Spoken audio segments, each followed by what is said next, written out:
Hey, it's Tomer, and Wizards of the Coast decided to reveal all 4 of the Final Fantasy Commander Precons all in one go, right before I have a trip to London and I'm packing my bags.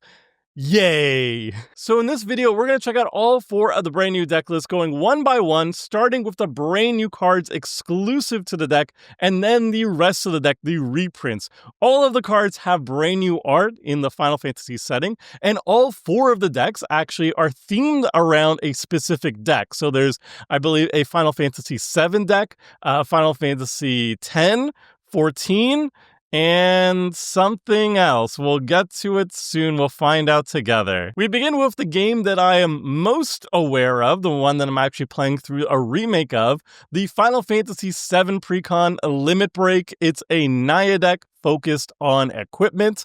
We got 2 brand new commanders to lead the deck. The face commander is Cloud X Soldier.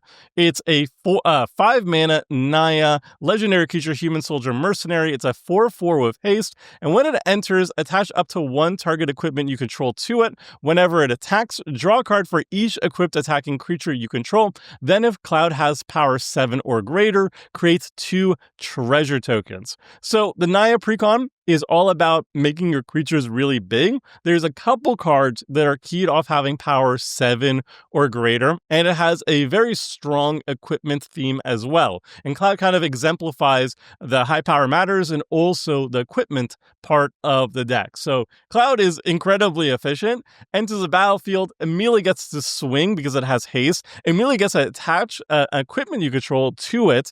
A lot of the best equipments have, equip cost of 2.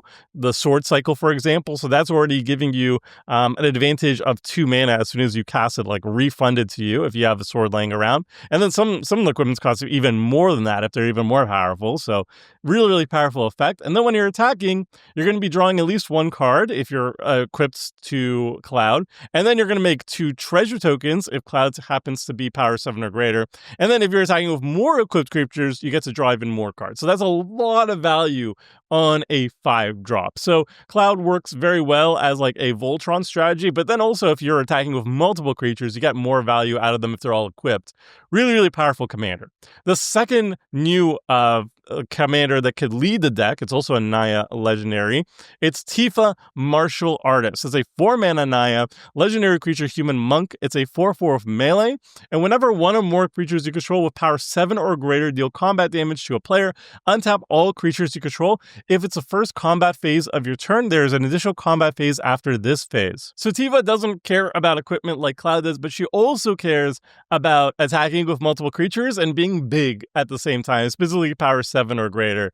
By yourself, if you have 3 opponents and you have 2 other creatures, 1 attacking each other opponent, and then you have Tifa attacking 2, the melee trigger is going to give her +3/+3. She's going to be attacking as a 7/7, and then boom, you already gets to trigger her combat trigger. If you deal combat damage to an opponent, you get an extra combat.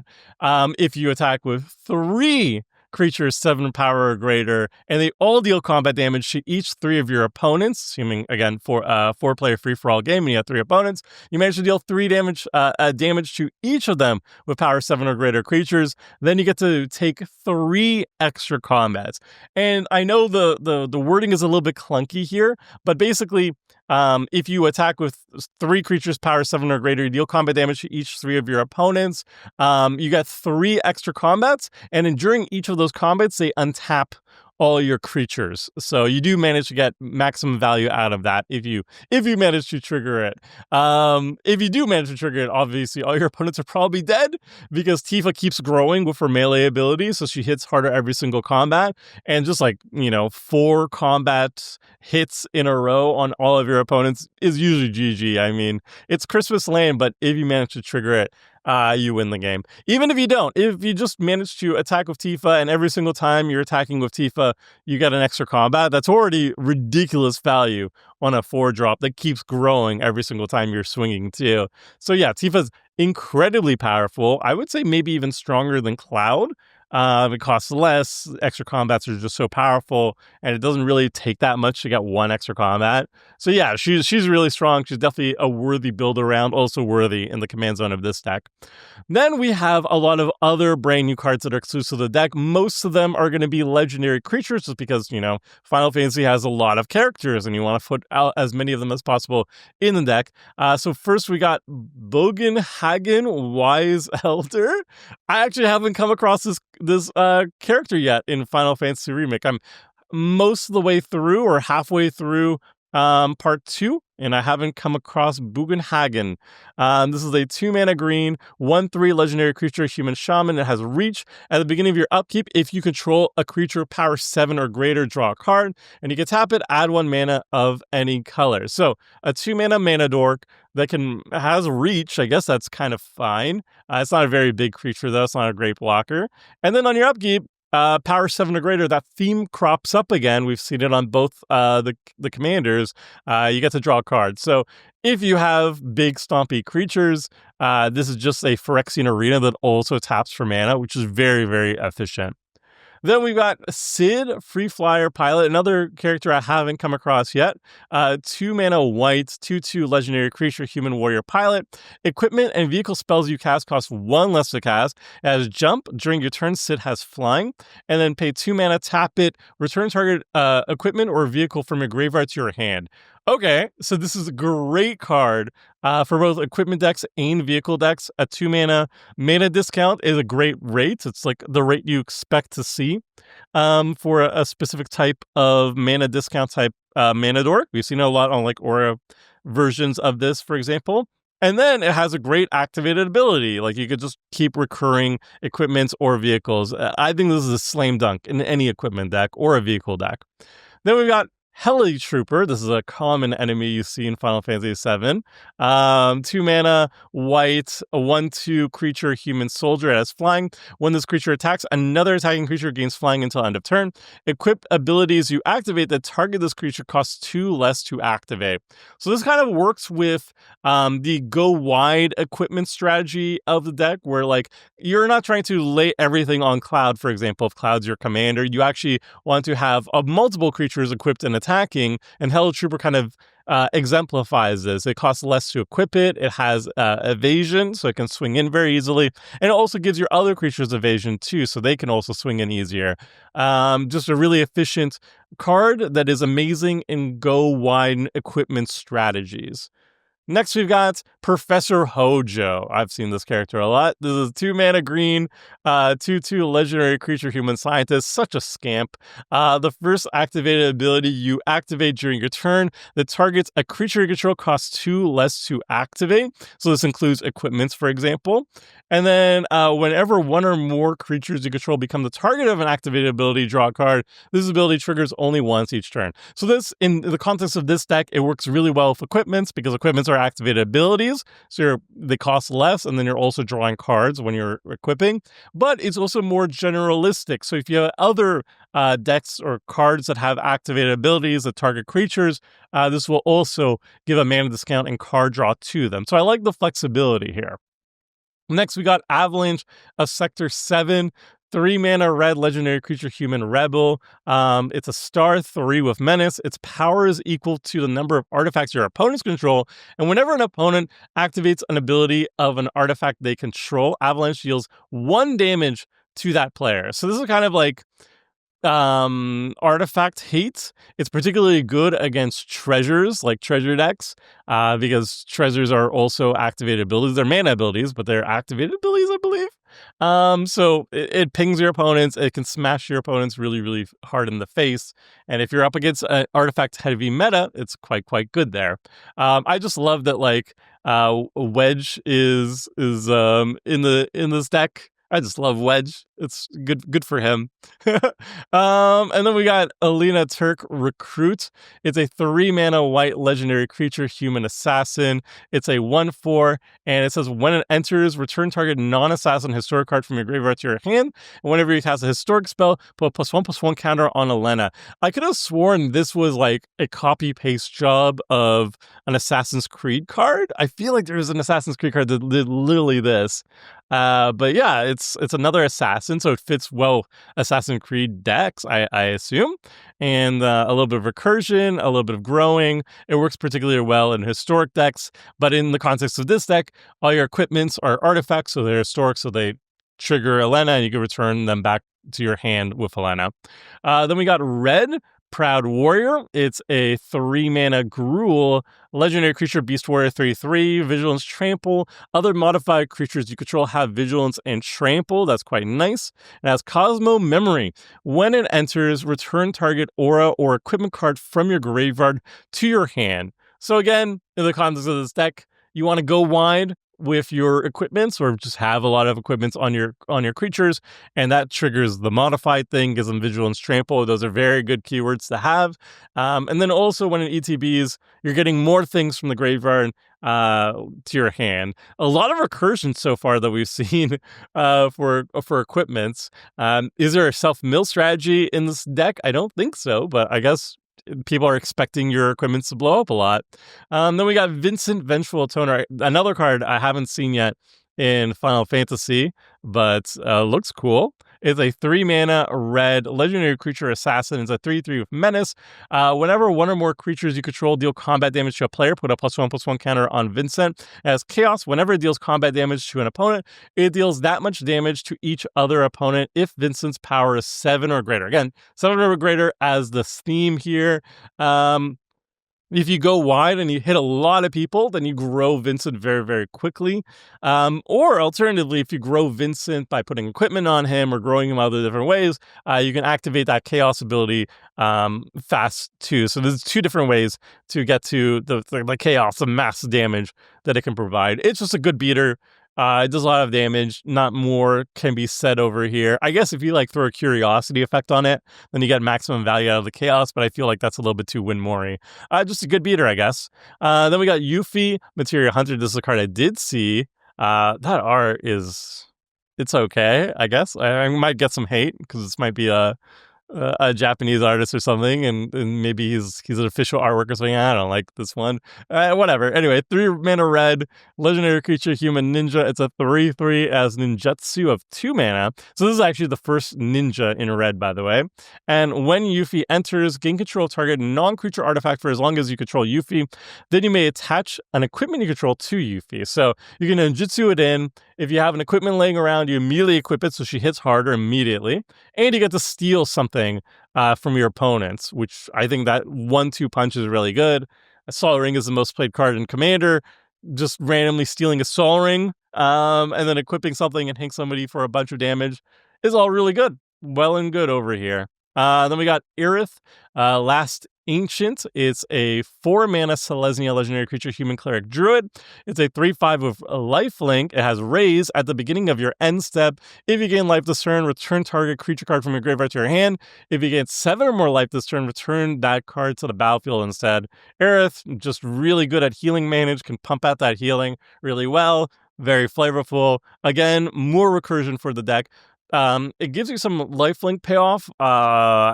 We haven't seen any lots of lifelink yet in the deck, but again, in this deck, you just throw equipment on her. You can get to 7 or more power. You can trigger her ability by herself. Then we got Barrett Wallace. So this card is actually in the main set too, but it is a new card in the context of Final Fantasy. It's not just a straight up reprint. So it's not exclusive to the deck, as you can denote by its set symbol.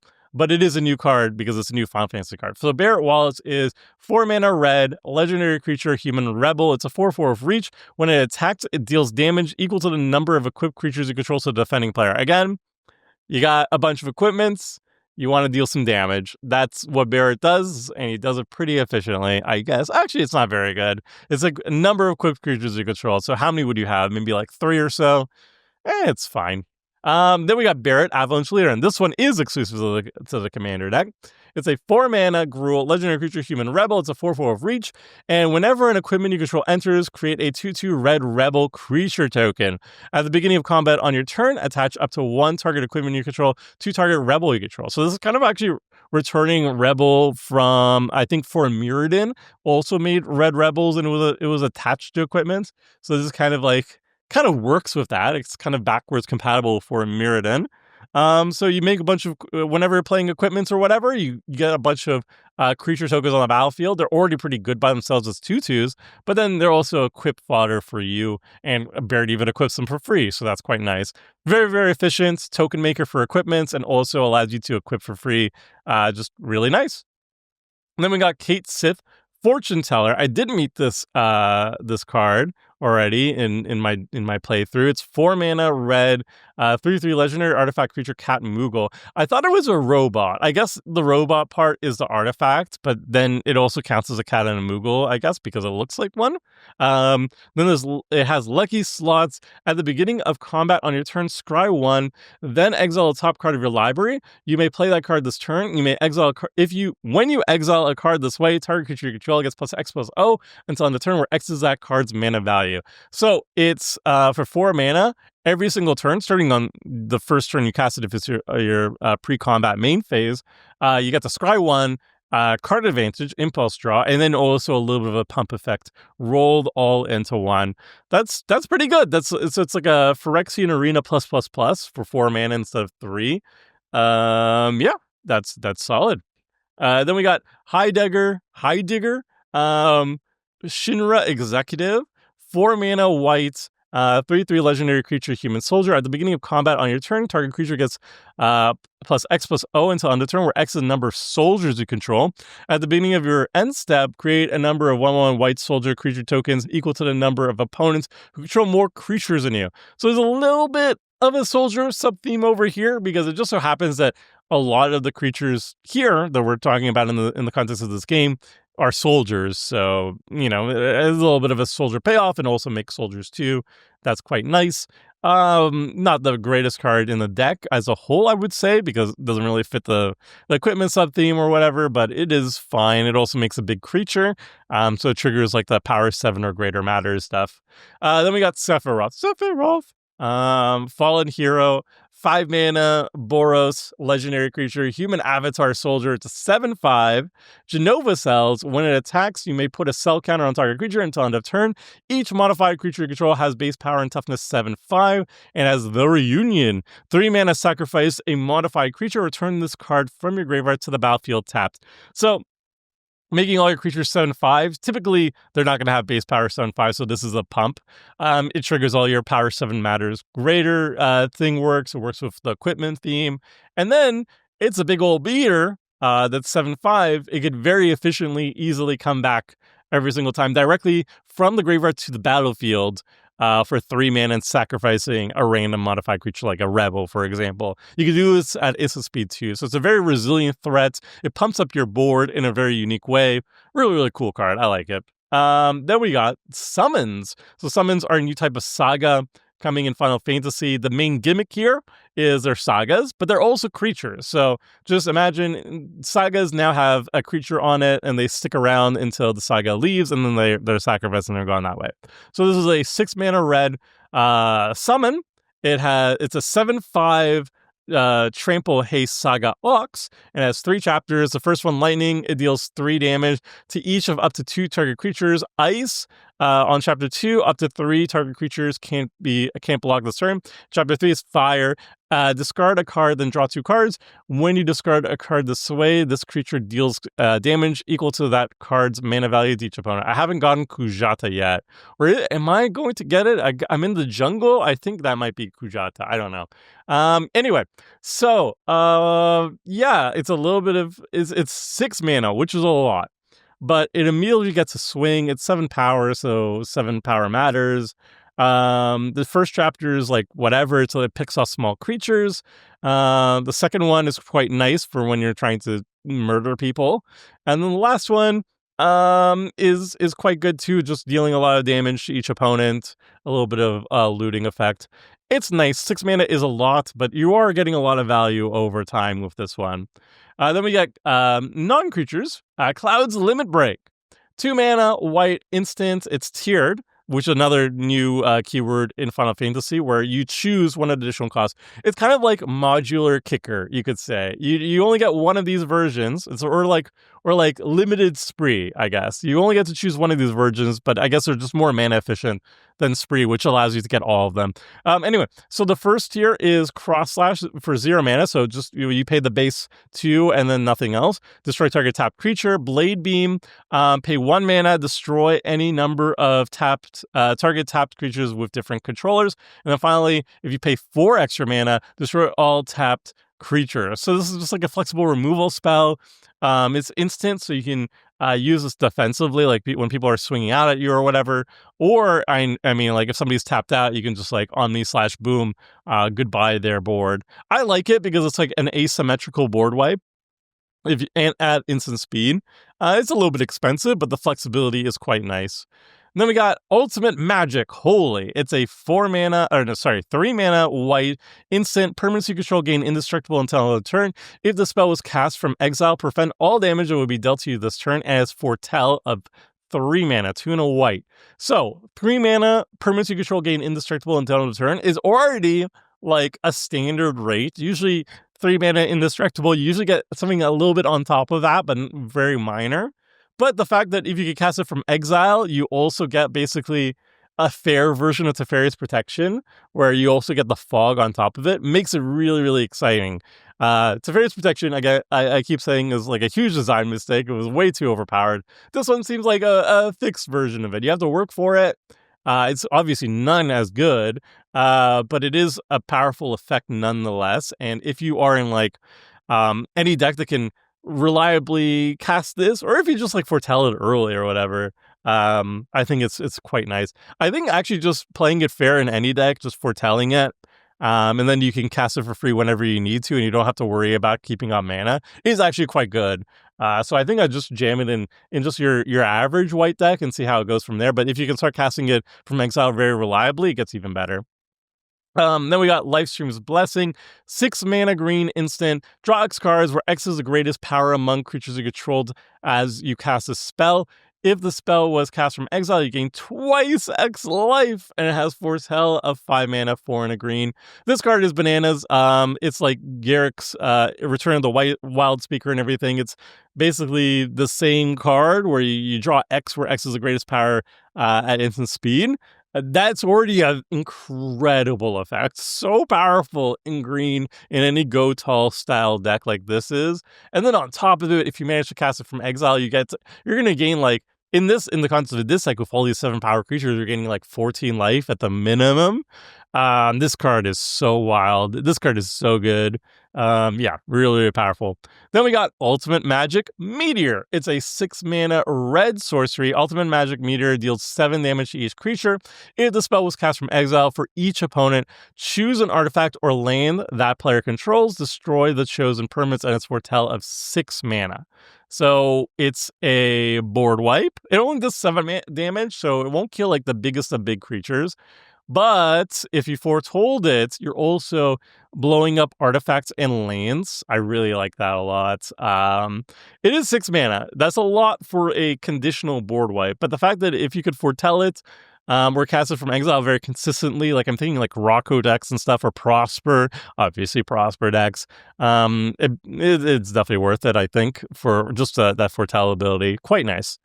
Then we got Conformer Shuriken. It's a 2 mana colorless legendary artifact equipment. Equipped creature has whenever a creature attacks, tap target creature defending player controls. If that creature has greater power than this creature, put a number of +1/+1 counters on this creature equal to the difference as equip 2. So yeah, this is a good way of getting in for damage. It's tapping potential blockers. And then if you are putting it on a small creature, it grows, which is nice. Not like the spookiest new equipment, but it is a solid playmaker because you want to go wide, so you'll put this on like a rebel or something, tap something down and grow the rebel at the same time. That's pretty reasonable. Then we got Wrecking Ball, 2 mana colorless a legendary artifact equipment. A quick creature has base power and toughness 7/7. Can be blocked by creatures with power 2 or less. Equip legendary creature 3 and equip 7. So you make a small creature a 7/7 and give it a little bit of evasion. It doesn't really work well for rebels. It really wants to be on a legendary creature. This one's okay. It's fine. whatever. Then we got Summoning Materia, 3 mana green artifact equipment. You may look at the top card of your library at any time. As long as this equipment is attached to a creature, you may cast creature spells from the top of your library. Equipped creature gets +2/+2 and has vigilance, and tap it, add 1 green mana, and it has equip 2. So this is a very unique mana dork, essentially. Like, you equip this onto a creature, you can swing in with it because it has vigilance and grows a little bit, but it can tap for mana, and it gives you some card advantage where you can cast creature spells from the top of your library. Interesting. I don't know how good it is. It's 5 mana to start, utilizing it properly, but it does a lot of little things that add up in a really cool way. I think it's neat. Then we got Soldier Military Program, 3 mana white enchantment. At the beginning of combat on your turn, you may choose one. If you control a commander, you may choose both instead. Ooh, I love that. It's like a will. Create a 1/1 white soldier creature token and put a +1/+1 counter on each of up to 2 soldiers you control. It's okay. In the context of this deck, it's fine. It grows things a little bit. It makes a couple small soldiers. You equip them with stuff. It's okay. Okay, so those were all the brand new cards exclusive to the deck. And now we're going to check out the rest of the deck, the reprints. I'm not going to be looking at the prices. I'm going to be looking at the brand new artwork because I think that's the stuff that people are more excited about. This is a Universes Beyond set. People are excited about the set. So let's look at the new artwork, and I'm going to give you just like a rundown on the cards and what I think about them. Pure Steel Paladin, auto-included equipment, amazing here. Armory Automaton, great in like go wide equipment strategy because it can equip itself very efficiently. Bastion Protector, it's fine. We got Professional Spacemaker, another staple. Card advantage, mana advantage, great. Bronze Guardian works really nice here to protect your equipment. It doesn't have protect your creatures, but it protects your equipment. And it's a great thing to equip too because a double strike and hits like a truck. Hellkite Tyrant steals artifacts. Kind of a weird inclusion here, honestly. You're probably never going to win the game off your own equipment, at least. You got to steal some stuff, but I guess, equip it. It's fine. Dispatch, really good. Efficient removal in equipment deck because you're going to have Metalcraft pretty easily. Vandal Blast is another staple. Nature's Lower, you love to see it. Rampant Growth, love to see it. Chaos Warp is also another staple. Cultivator, another staple. Just like a lot of really good cards here. Secret Rendezvous, I'm growing on Secret Rendezvous. I think it's pretty cool here. Clever Concealment, one of my favorite moments in the first part of the remake. When Cloud dresses up, that's really cool. Another staple. Decimate doesn't see as much play as it should, I think. I think this card is actually really good. Harmonize, it's fine. Unfinished Business, really cool here. Reanimation, but also reanimates your equipment. Austere Command, solid. Vanquish the Horde, solid. Colossus Hammer, staple. Explorer Scope, I love this card. I think it's great, but it really needs Scry to be good. And if you just throw it in willy-nilly, it's not very good. This is probably not very good here. Skull Clamp, very cool. Genova's there. I don't know what. She's got her lip gloss and everything, this virus. Very neat. Sol Ring, Arcane Signet, just like a lot of staples. Conqueror's Flail, very nice. Hero's Blade, love to see it. Hero's Heirloom. It's not a new card. Is it a new card? I don't know. I don't think so. But it's good. Lightning Greaves, Mask of Memory, Sword of the Animus, all just great cards here. I have no complaints. Trailblazer's Boots, love it. Behemoth Sledge, love it. Champion's Helm, also love it. Darksteel Plate, I could have been Mithril Chain or like a reskin Mithril Chain. That would have been better than Darksteel Plate, but I guess it's fine to see a reprint here. Inspiring Sanctuary, I love in equipment decks because then you could tap your equipments for mana. Like, they don't care if they're equipped or if they're tapped or not. Furious Rise, it's fine. And then we got a bunch of lands. The lands are okay. The mana base is fine. As usual, it's always a little bit disappointing not to see all the Battle Bond lands and stuff, but they do have some good ones. Like, I'm just looking for mana fixing lands that enter the battlefield untapped. That's basically it. So Ash Barrens, I don't like. Battlefield Forge, I love. The Pain lands, I love. Bonder's Enclave, it's fine. Brushland, great. Canopy Vista, it's okay in the context of this deck because you have like Nature's Lore and 3 visits or whatever to grab them or And then we got Clifftop Retreat, love them. Chucklands, Command Tower, love it. Evolving Wilds, do not want. Exotic Warrior, love it.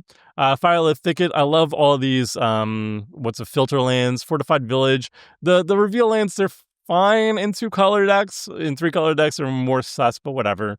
If you're Calm Snarl, Game Trail, Jungle Shrine, great.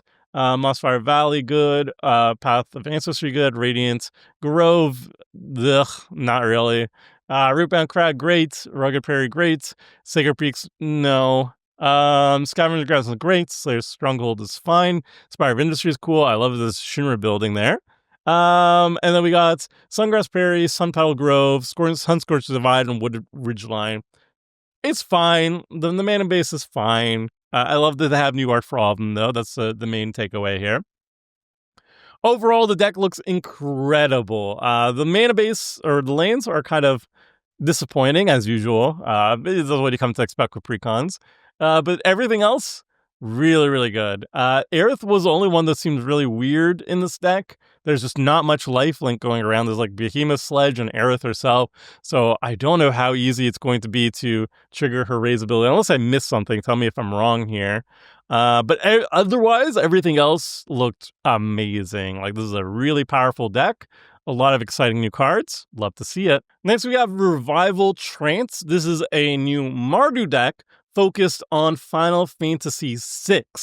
And it's all about Mardu reanimation. You want to put a bunch of cool creatures in the graveyard, and then you want to reanimate them. That's basically the plan. And this was also combat focused. So it's you're reanimating, but you're in an aggro way. So you're reanimating all the dead and lost heroes for one last go against the enemy. I think Kefka. I spark notes the storyline. Anyway, so the leader of the deck, there's two. The first one is Terra, Herald of Hope. It's a 3-mana Mardu legendary creature, human wizard warrior. It's a 3/3 with Trance. At the beginning of combat on your turn, mill 2 cards, and Terra gets flying until end of turn. Whenever Terra deals combat damage to a player, you may pay 2 mana. When you do, return target creature card with power 3 or less from your graveyard to the battlefield tapped. So, does what your deck wants to do, right? You go to combat, you mill, you give her evasion, and then when you're dealing combat damage, you can reanimate. It does the thing for you. It does the setup of milling. It gives you evasion, so you can deal combat damage. And when you deal combat damage, hey, you get to reanimate. So this literally just does everything you want to do. All in a single card. Peak design. Then we got Celeste Rune Knight. 4-mana Mardu 4/4 legendary creature, human wizard knight. When it enters, discard any number of cards and draw that many cards +1. And whenever one or more other creatures you control enter, if one or more of them entered from a graveyard or was cast from a graveyard, put +1/+1 counter on each creature you control. So this one has like, I guess, a more mana efficient payoff where it enters, you get to hopefully discard a bunch of creatures you want to reanimate, and then refill your hand with other things. And then when you are reanimating, which Celeste doesn't do by herself, Terra does everything for you. This one actually requires you to use other cards to do her thing. When your other creatures enter the battlefield from the graveyard with reanimation, you get to pump up your team. This is also a very powerful card. But it requires a little bit more work than Terra. But at the same time, this one is more mana efficient because the +1/+1 counters are free. You don't have to pay mana or anything for it. So the other secondary commander, but fits exactly with what Terra is doing. They both are interchangeable, really. Then we got other new cards. Banon, the Returner's Leader. 2-mana Boros, legendary creature, human cleric rebel. It's a 1/3 prey. Once during each of your turns, you may cast a creature spell from among cards in your graveyard that were put there from anywhere other than the battlefield this turn. Whenever you attack, you may pay 1 and discard a card. If you do, draw a card. So, this is allowing you to cast creatures from the graveyard, the reanimation thing. And also when you're attacking, you get to loot. So you get to put the creatures into the graveyard. Rummage, I guess. It's very, very efficient. The attack trigger doesn't rely on Banon itself. You just attack with whatever, like Terra, for example. Very efficient. 2 mana, what else can you ask for? It's a rummage effect, and it also allows you to cast stuff from the graveyard. Quite nice. Then we have Gao, Feral Youth, a 2-mana red legendary creature, human berserker. It's a 2/2 with rage. When it attacks, put a +1/+1 counter on it. At the beginning of each end step, if a card left your graveyard this turn, Gao deals damage equal to its power to each opponent. This is another one where, like, if you're doing reanimation stuff, That's going to trigger its end step thingy. And when it's attacking, it grows. And it deals damage to your opponents. It's very, very red, very aggro, much damage. Then we got Lock Treasure Hunter. 3 mana, Rakdos, legendary creature, human rogue. It's a 2/3. Can't be blocked by creatures with greater power, so it has Skull, kind of. Mug, whenever Lock attacks, each player mills a card. If a land card was milled this way, create a treasure token until end of turn. You may cast a spell from among those cards. That's neat. So everybody gets to mill. So typically you're probably going to hit a land off somebody. You get a treasure, and then you get to possibly steal something for your opponents, possibly cast from your own graveyard. Comes in with evasion too. Just a very efficient little reanimator / theft card. And then we got Mug, Moogle Warrior. It's a 3 mana Boros legendary creature Moogle Warrior. It's a 1/2 with lifelink, and it has Dance. At the beginning of your end step, each player may discard a card. Each player who discarded a card this way draws a card. If a creature card was discarded this way, you may create a 1/2 white Moogle creature token with lifelink. Then if a non-creature card was discarded this way, you put a +1/+1 counter on each Moogle you control. I don't know how many Moogles are in this deck, but it does make Moogles by itself, which is neat. And it's also a May effect, so everybody can kind of help. You kind of help the table, but you're helping yourself the most at the same time. Yeah, this is cute. I don't know how good it is, but it is cute. Okay. Then we got Setzer, Wandering Gambler, 3 mana, Rakdos, legendary creature, human rogue pilot as a 2/2. When it enters, create the Blackjack, a legendary 3/3 colorless vehicle, artifacts token with flying and crew 2. Whenever a creature you control deals combat damage to a player, flip a coin. Whenever you win a coin flip, create 2 tapped treasure token. So this card is kind of cute in that it's like a cool vehicle payoff in Rakdos, which you don't really see that often. It makes a vehicle by itself too, obviously. But like in a vehicle deck, you could possibly make even more treasures and dedicate one that's not this deck. And then also if you're in a coin flip deck in Rakdos, then you're super gaming. Both those things don't really show up in Rakdos that often, vehicle decks or coin flip decks, but it is a neat spot to be in. Maybe you put this as a commander. In the context of this own deck, it's okay. It's not great, but it's cool as its own thing, I guess. Then we got Shadow, Mysterious Assassin. 3 mana black legendary creature human assassin. It's a 3/3 with death touch and has throw. Whenever Shadow deals combat damage to a player, you may sacrifice another non-land permanent. If you do, draw 2 cards and each one loses life equals to the mana value of the sacrificed permanent. So this is a sack outlet for your deck. Your deck is all about reanimation, so you might as well sacrifice your creatures to reanimate them again and again. And if you're doing that, you're drawing some cards, and that's quite nice. And you're also draining your opponents. Just good things. Then we got Strago and Realm. It's a 3 mana red legendary creature human wizard. It's a 1/3 with sketch and lore. Pay 3 mana, 2 in a red, tap it. Target opponent exiles cards from the top of their library until they exile an instant sorcery or creature card. You may cast a card without paying its mana cost. If you cast a creature spell this way, it gains haste, and at the beginning of your end step, sacrifice a creature, activate only as a sorcery. Another card that doesn't seem to work very well with the main theme of the deck of like looting and discarding and then reanimating. It is a cool card though, but I am a little bit confused as why it's here.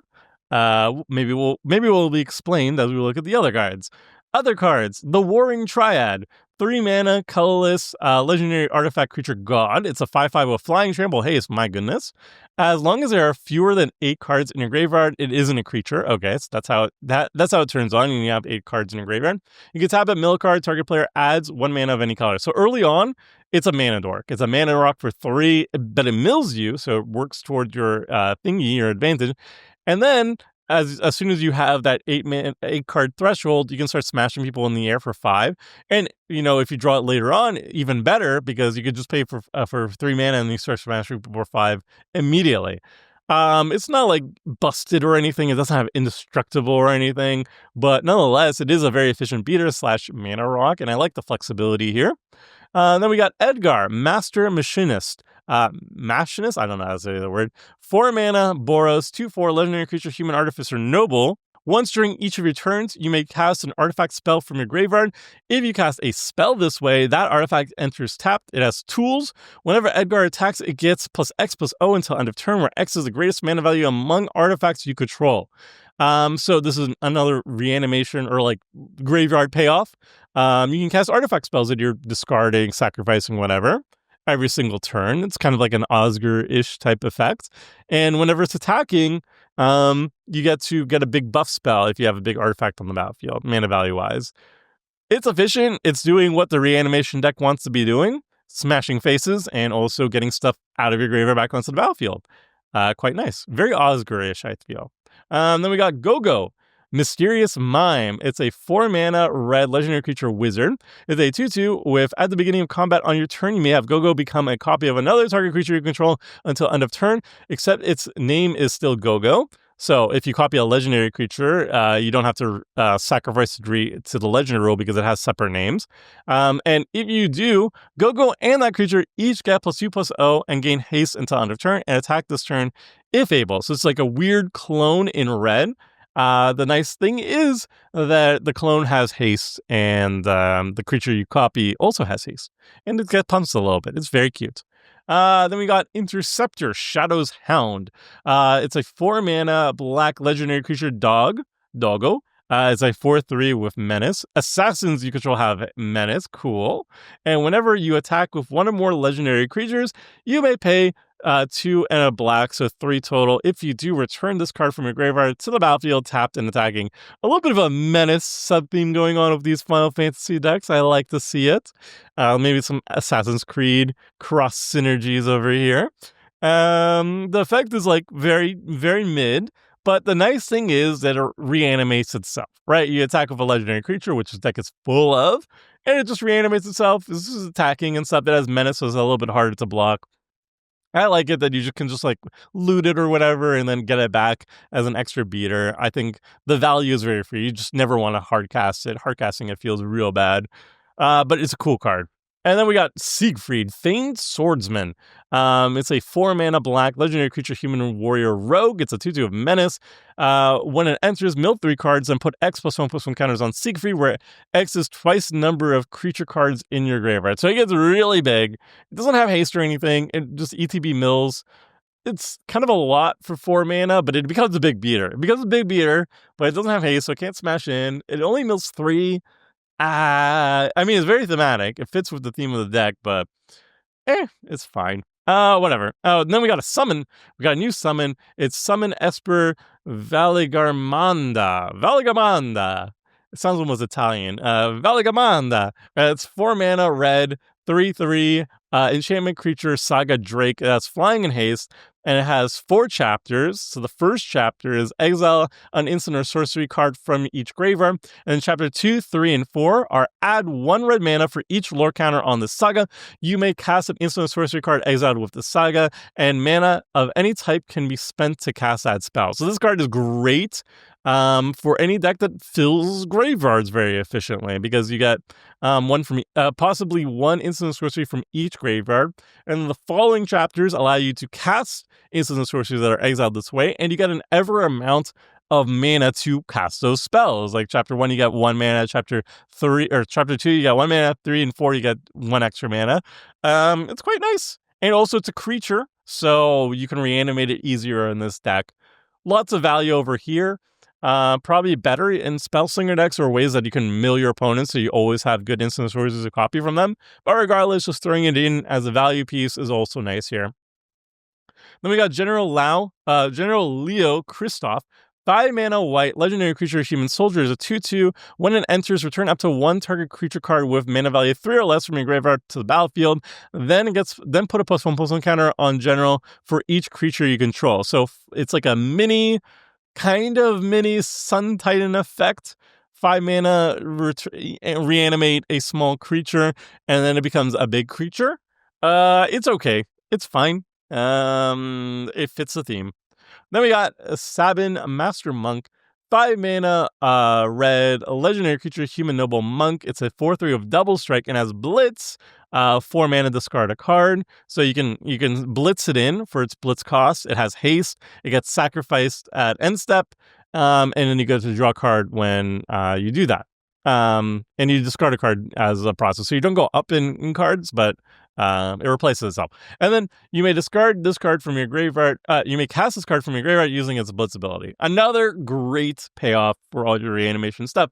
You never want to cast it from your hand. You want to cast it from the graveyard. You get to discard something else that possibly you reanimate later. And it hits really hard, which is nice. And so it's free value from the graveyard. I like this. And then we got Umaro, Raging Yeti. It's a 6-mana red legendary creature, Yeti Berserker. It's a 6/6 with trample. At the beginning of combat on your turn, choose one at random. So there's 3 different ones to choose from. Other creatures you control get +3/+0 and gain trample until end of turn. Discard your hand, then draw 4 cards. And Umaro deals 5 damage to any target. All these options are really good and mana efficient, but the downside is you don't get to choose them. But I think you're going to be happy with any of these, honestly. I guess the only one that's bad is if you play Umaro, it has summoning syndicate, it doesn't have haste, and then you get the first one, and you get +3/+0 and trample until end of turn, and you have no other creatures to attack with, then you're sad. But any other time, you're happy. Cool card. And then we got Cyan, Vengeful Samurai. It's a 7-mana white legendary creature, human samurai with 3/3. This spell costs 1 less to cast for each creature card in your graveyard, so it costs as little as 1 mana. Has double strike, and whenever one or more creatures leave your graveyard, put +1/+1 counter on Cyan. This card rocks. It's just a big beater. It's a big dumb beater, but it can cost as little as 1 mana, which is very exciting. And then as you're doing your reanimation stuff or whatever else, you grow him and he just does insane damage. That's cool. I'm kind of worried that there's a lot of just like big dumb beaters in this deck though, and not much else going on. But we'll see if I'm wrong. Let's see, Kefka, Dancing Mad. It's a 7-mana Rakdos legendary creature, human wizard. It's a 6/6. During your turn, Kefka is indestructible. At the beginning of your end step, exile a card at random from each opponent's graveyard. You may cast any number of spells from among cards exiled this way without paying their mana cost. Ooh, very nice. Then each player who owns a spell you cast this way loses life equal to its mana value. Oh my god. Okay, this card is sick. So obviously it's random, but you get to cast like up to 3 spells for free if it's a 4-player free-for-all. And then your opponents lose life, so that's insane value. And it's indestructible on your turn, so if you board wipe, it lives. 7 mana's a ton, but the effect is already very good, but like it's such a good reanimator target. This is a card you want to be reanimating from your deck. This is great. This is a great payoff. Then we got Laughing Mad, which is just a reskin of Electric Revelation from a previous deck. It's a functional reprint is what it's called, not a reskin. But it's actually from the main set too. It's not exclusive to this Precon, but it is a new card, so I'm throwing it in here. 3 mana instant. As an additional cost to cast a spell, discard a card, draw 2 cards, and it has flashback 4 mana. So it just lets you put stuff in the graveyard that you could reanimate later. New arts, new card name, cool. And then we got Espers to Magicite. 4 mana, black instant. Exile each opponent's graveyard. When you do, choose up to 1 target creature exiled this way. Create a token that's a copy of that card, except it's an artifact and loses all other card types. So if you have creatures in your opponent's graveyards with activated abilities or enter the battlefield triggers, you get to exile everybody's graveyard, which is already good, and then you get to use their enter the battlefield stuff and activated ability stuff, which is very cool. Add instant speed. I'm going to put this in my Tashiro deck. Very neat. Then we got Snort. Okay. Snort. 4 mana, red, sorcery. Each player may discard their hand and draw 5 cards, and Snort deals 5 damage to each opponent who discard their hand this way. It has flashback of 6 mana. So this is kind of like a wheel that everybody can opt into, but if your opponents opt into them, they take damage. So it's a very cute wheel. I personally don't like wheels that much these days, but being able to damage my opponents when they opt in is actually quite sweet. And it has flashback, which is also very sweet. I like this card a lot. Then we got Rejoin the Fight. 6 mana black, sorcery, mill 3 cards. And starting with the next opponent in turn order, each opponent chooses a creature card from your graveyard that hasn't been chosen. Return each card chosen this way to the battlefield under your control. So 6 mana, you mill a little bit so you get more stuff to put into the graveyard.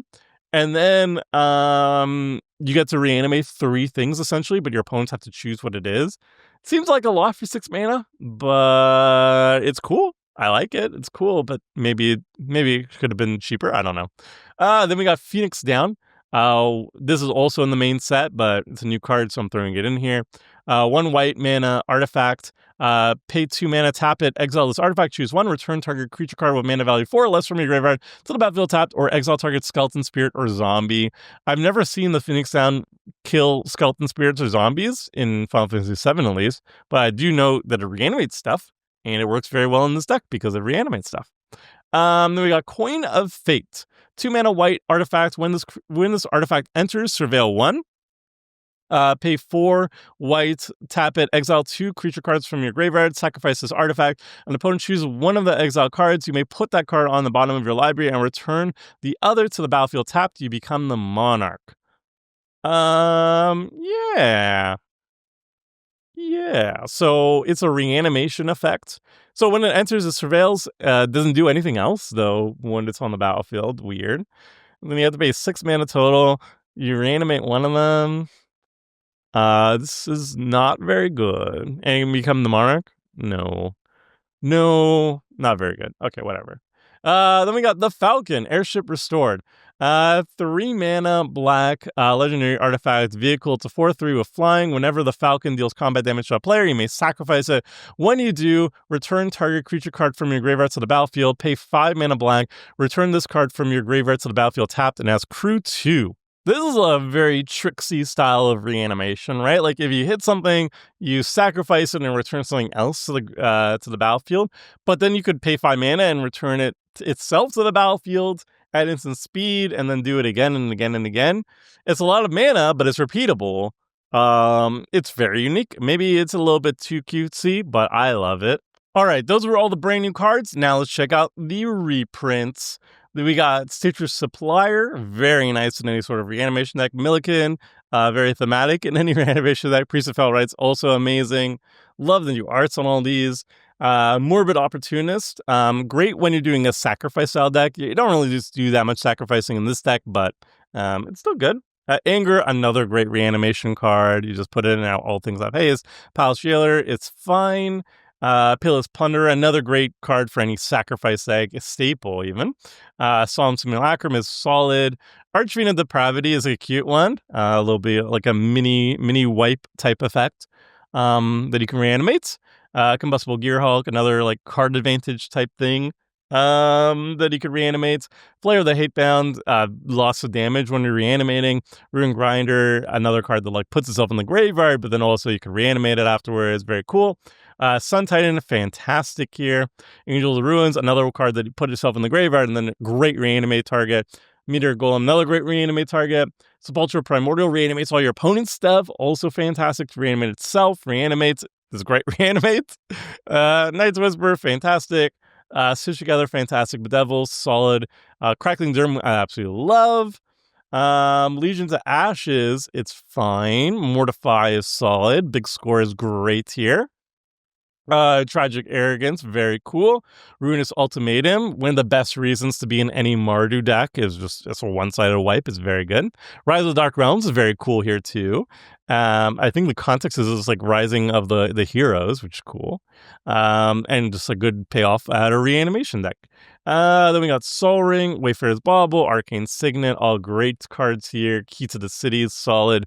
Mindstone is fine. Swift Boots is solid.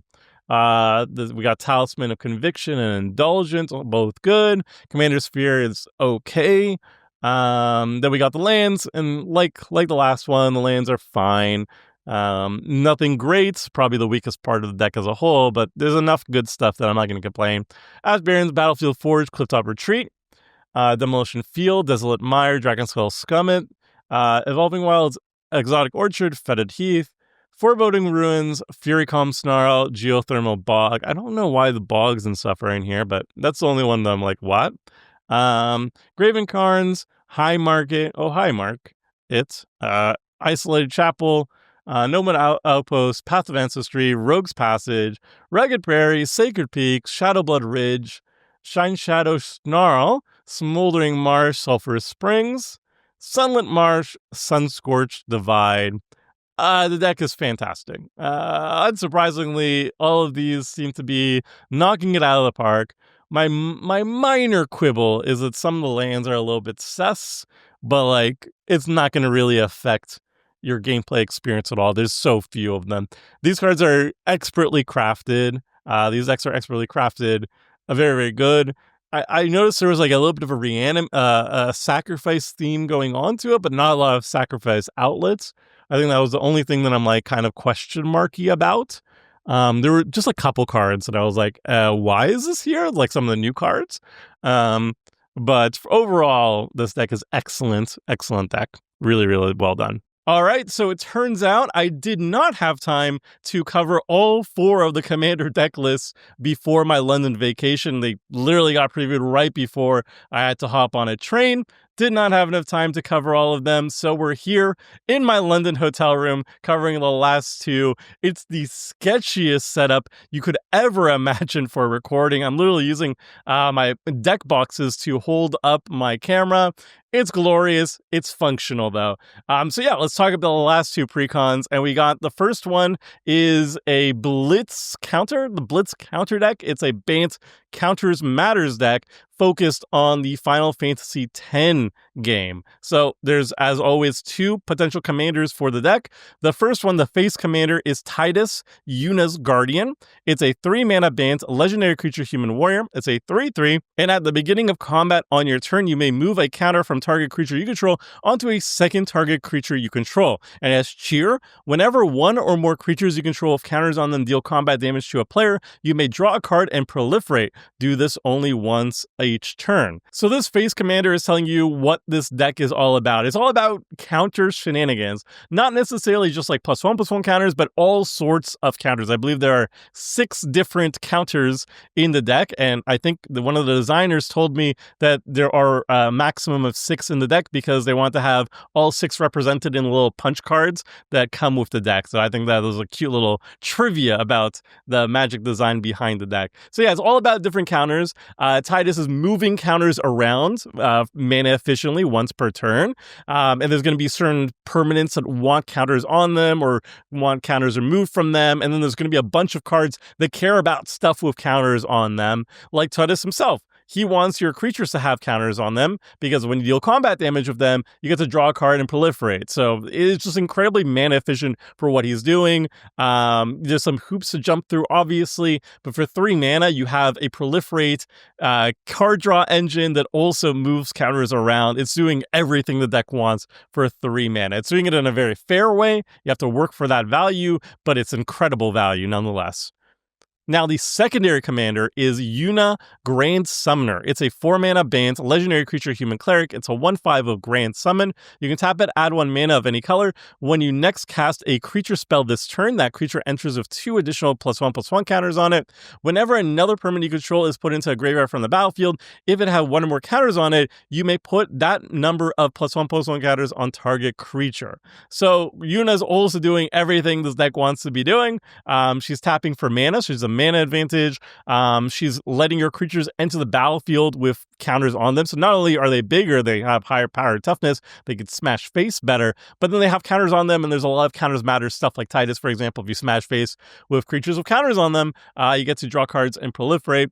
And then when your permanents are going to the graveyard, if they had counters on them, you get to put other +1/+1 counters on other things. So I really like both Titus and Yuna. Out of all of these are like the least straightforward looking commander, at least in my opinion. Like the other ones, I look at them, I immediately know exactly what I'm getting into. In this one, maybe it's because I haven't played that many like counters matters style decks, but this feels like the most tricksy out of all the bunch so far, and I'm really jiving with that. I love like commanders that make me not immediately know how the rest of the deck is going to be built. And for this one, I'm very excited to look at what the rest of the cards in the deck are and what plays off these commanders. Really, really cool. All right, so now we're looking at the rest of the new cards that are exclusive in the deck. We first have Lord Jaiskal Guado. Oh my goodness, Final Fantasy fans, I'm sorry if I butchered that. It's a 2-mana white legendary creature spirit cleric. It's a 2/1 with flying. And at the beginning of each end step, if you put a counter on a creature this turn, investigate. Okay, so On every single turn, not just your own, you could potentially investigate. You can make a clue token. That's pretty decent value. I don't know if the deck has anything to do with clue counters. Making clues by themselves once a turn, while good, isn't particularly that exciting unless you do stuff with the artifact too, because paying 2 mana to draw a card, it's like fine. It's not great. But yeah, it is a very efficient investigate engine. I mean, it can make in this 4-player game, you can make up to 4 clues every single turn if you manage to trigger its ability. So it's incredibly mana efficient for 2 mana. I'm just curious to see what the deck does with clue tokens specifically. Obviously, investigating is very easy in the deck, but what are we doing with the clues? All right, then we got Oaka, Traveling Merchant. I've never played Final Fantasy X, by the way, so I'm going to butcher all of these. I'm sorry. This is a 2-mana blue legendary creature, human citizen. It's a 1/2, and it has tap, remove a counter from a non-land permanent you control, draw a card. So the first thing I immediately think about with Oaka is it works really well with sagas. Sagas, typically, you want to remove counters from sagas in order to keep reusing their chapter abilities, because after they reach the final chapter, you have to sacrifice them. And Oaka allows you to remove chapters so you can keep reusing, or remove the counters so you can keep reusing sagas and not have to sacrifice them. And you're doing that while drawing cards. So I feel like this is really, really good with the summons that we're going to be looking at in the deck. And it's just like super efficient in general. Like if you're in any deck that wants to remove counters from things, this is incredibly mana efficient in what's doing. It's very rare for us to get this type of effect. There's only like a handful of cards that do this. Like I think there's Chisei, and then there's like there's the Lord of the Rings lady, thick lady who does that, and then there's some cards in black that do it. But yeah, this is one of the best ways of doing it. Yeah, really, really good design, really, really cool. Okay, next we got Shalinda Yevon Alkalite. It's a 2-mana Selesnya legendary creature, human cleric. It's a 2/2 of lifelink. Whenever another creature you control enters, put a +1/+1 counter on that creature if its power is less than Shalinda's power. Otherwise, put a +1/+1 counter on Shalinda. Okay, so this is a great way of just like putting counters on stuff super efficiently for 2 mana. You got like a Renata style effect where if Shalinda is big enough, you start putting counters on everything. And if she's not big enough, she puts counters on herself.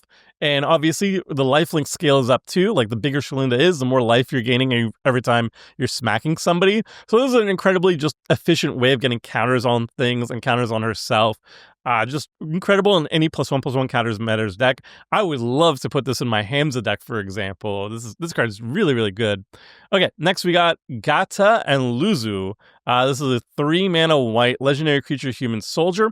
It's a 1/1 with flash, and when it enters, choose target creature you control. If damage would be dealt to that creature this turn, prevent that damage and put that many +1/+1 counters on it. Okay, this is an interesting protection effect on one of your creatures. Either if you're blocking something that's really, really big, or you're just like swinging in and it gets blocked by whatever, you can protect the creature from death and then also grow +1/+1 counters. It's kind of like narrow in its usage. It gets a lot better if you have like blink and you have like on-demand blink effects so you can keep reusing its ability, but it puts counters on things. You can potentially say some stuff. And it's not the most exciting to me, but it is a cool design. Okay, then we got Lulu, Stern Guardian. It's a 3-mana blue legendary creature, human wizard. It's a 2/3, and whenever an opponent attacks you, choose target creature attacking you, put a stun counter on that creature, and you can pay 4 mana and proliferate. This is really cool. This is like a propaganda on a stick. It doesn't really stop your opponents from like alpha striking you or whatever. If they have lethal on you, you're just dead. But your opponents are going to think twice about just doing poke damage to you because, getting your stuff stunned kind of sucks. And then the fact that you can hold proliferate on top of them too, so potentially they'll almost never get to untap with the creature that attacks you. So this is a really good deterrent against poke damage, and it's a great mana sink in any sort of counter deck because you just pay 4 mana and you just keep proliferating a bunch of times. I love this design. This is really, really cool. We got Maester Seymour next. This is 3-mana green legendary creature, human elf cleric. It's a 1/3, and at the beginning of combat on your turn, put a number of +1/+1 counters equal to its power on another target creature you control, and it has Monstrosity, 5 mana, Monstrosity X, where X is the number of counters among creatures you control. So, it's just putting counters on stuff every single turn. I know there's like 2 mana white creatures that kind of do this, but this can put more than just one each combat. So it puts counters on things, and then when you have a bunch of counters on things, you can monstrosity it and it becomes huge. It doesn't have trample or anything, so it's gonna need some help to start dealing a lot of damage once you monstrosity it. But it is like just a nice, efficient, passive way of getting counters on everything. And again, this deck really just wants to have at least one counter on everything in order to get maximum value out of it. So this is yet another way of doing that super mana efficiently. Really nice. Then we got Riku, Resourceful Guardian. It's a 3 mana blue legendary creature, human artificer. It's a 2/3. Whenever you put one or more counters on a creature until end of turn, that creature can't be blocked by creatures your opponents control. And as steal, 1 mana, tap it, move a counter from target creature an opponent controls, onto target creature you control. Activate only as a sorcery. That's cool. You can steal counters from opponents' stuff and move it onto your stuff. That's a fairly unique effect. I like that. And then, yeah, it gives some evasion to your creatures that have counters on them. It's a nice effect. It's not particularly super powered or anything, but it is cute. I like it. Next up, we got the first summon in the deck. Summon Ixion. It's a 3 mana white, 3/3 enchantment creature, Saga Unicorn. It has first strike and has 3 chapters. The first chapter is Arrow Spark. Exile target creature an opponent controls until the saga leaves the battlefield. So it's an Oblivion Ring effect. Well, not Oblivion, Banishing Light, whatever the one that's only for creatures. And then chapter 2 and 3 are put a +1/+1 counter on each of up to 2 target creatures you control. You gain 2 life. So yeah, this card's doing the counters things. It's just putting counters on stuff. That's what this deck is all about. Putting counters on your creatures and getting value out of it. It's okay. I mean, ETB, it's like a Palace Jailer type effect. And then it's a 3/3 first striker, and it can grow itself, and it can grow other things, and eventually dies, and it gains a little bit of life. It's doing a whole bunch of stuff for 3 mana, which I like. Okay, then we got Tromel, Seymour's Butler. It's a 3 mana green legendary creature, Elf Advisor. Is a 2/3, and each other non-token creature you control enters to an additional +1/+1 counter on it. Yes, I got the theme. The theme is putting +1/+1 counters on our creatures. I get it. Pay 1 mana, tap it, proliferate X times, where X is the number of non-token creatures you control that entered this turn. That's a lot of proliferating potential. That is very, very strong, that activated ability. The other ability, it's another Renata effect, but it only affects non-token creatures. Renata is 4 mana and affects all creatures, I think, maybe? And this one's only non-token creatures, but it's 3 mana. I think arguably this is better. And then the activated ability is bananas. If you have a lot of creatures entering the battlefield. Again, another card, I just want to auto-include Slam Dunk into my Hamza deck. So many pickups for my Hamza deck, but this Precon's good too. Okay, then we got Oron, Venerated Guardian. It's a 4 mana white legendary creature, Human Spirit Samurai. Ooh, it's a spirit? That's neat. It's a 2/5 with Vigilance. It has Shooting Star. Whenever Oron attacks, put a +1/+1 counter on it. When you do, exile target creature defending player controls with power less than Oron's power until Oron leaves the battlefield. So, puts counters on stuff, in this case itself, and then it constantly just exiles opposing creatures. That's really good. Eventually goes away, and then your opponents get the stuff back. But like, if you manage to start exiling opposing commanders that, they need to be on the battlefield for their decks to function, a lot of the time, sometimes people will be like, I don't know when this thing's going to get removed. I'm just going to put it back into the command zone. And then it's just like a straight up removal spell for commanders. The effect is very good. The Vigilance means it's an incredible blocker while it's still smacking and exiling. I feel like this card is just it is very good. It's very good. It's a good attacker, a good blocker, puts counters on itself, exiles things. Yeah, it's good. It slices and dices, does everything. Then we got Chocobo Knights. 4 mana white creature, human knight. It's a 3/3. Whenever you attack, creatures you control with counters on them gain double strike until end of turn. So it's a little anthem for your creatures with counters on them. You swing in, everything has double strike. Pretty efficient for 4 mana. Not super crazy, but it is solid, and I like chocobos. They're cute. Okay, then we got Kimari. Wow, is this game? This game has hard names for me for some reason. I don't know why I'm struggling. Kimari, Valiant Guardian. It's a 4-mana Simic 3/3 legendary creature cat warrior. It has vigilance and run so rage. At the beginning of combat on your turn, put a +1/+1 counter on Kimari and tap target creature an opponent controls. Then you may have it become a copy of that creature, except its name is still Kimari, and it has vigilance and this ability. So this is like a offensive clone effect, which is cute. It puts counters on itself because obviously it needs to put counters on itself. That's the whole point of the deck. It puts counters on itself, it taps stuff, and then it can also copy legendary things. Actually, it wouldn't even matter because you're not controlling the opposing creature. But anyway, it's cute. Yeah, it's offensive. It puts counters on itself. It taps down stuff, makes it easier to attack, and you clone cool things. I like it. It's cute. Then we got another saga summon thingy. It's Summon Yojimbo. It's 4-mana white, enchantment creature, Saga Samurai. It's a 5/5 with vigilance, has a big body. And then it has 4 chapters. The first chapter is exile target artifact, enchantment, or tapped creature an opponent controls. 2 and 3 are until your next turn, creatures can't attack you unless their controller pays 2 for each of those creatures. And then chapter 4 is create X treasure tokens where X is the number of opponents who control a creature with power 4 or greater. I am in love with this one. This one does a whole bunch of cool things. It's a good attacker. It's a good blocker. It doesn't put a counter on itself. I don't know what's going on with this one. This feels like against the rules. Daniel, what happened? Why doesn't it put? Wait. It actually does put counters on itself. I take it all back. It's not +1/+1 counters. It puts the saga counters on it. Never mind. I take it all back. The lore counters. Whatever. I rescind any complaint. But anyway, the first chapter is great. Chapter 2 and 3 are great. Just the Ghostly Prism effect just keeps you alive. Also, the first chapter doesn't return the thing when it goes away or whatever. It's just gone forever. So that's amazing.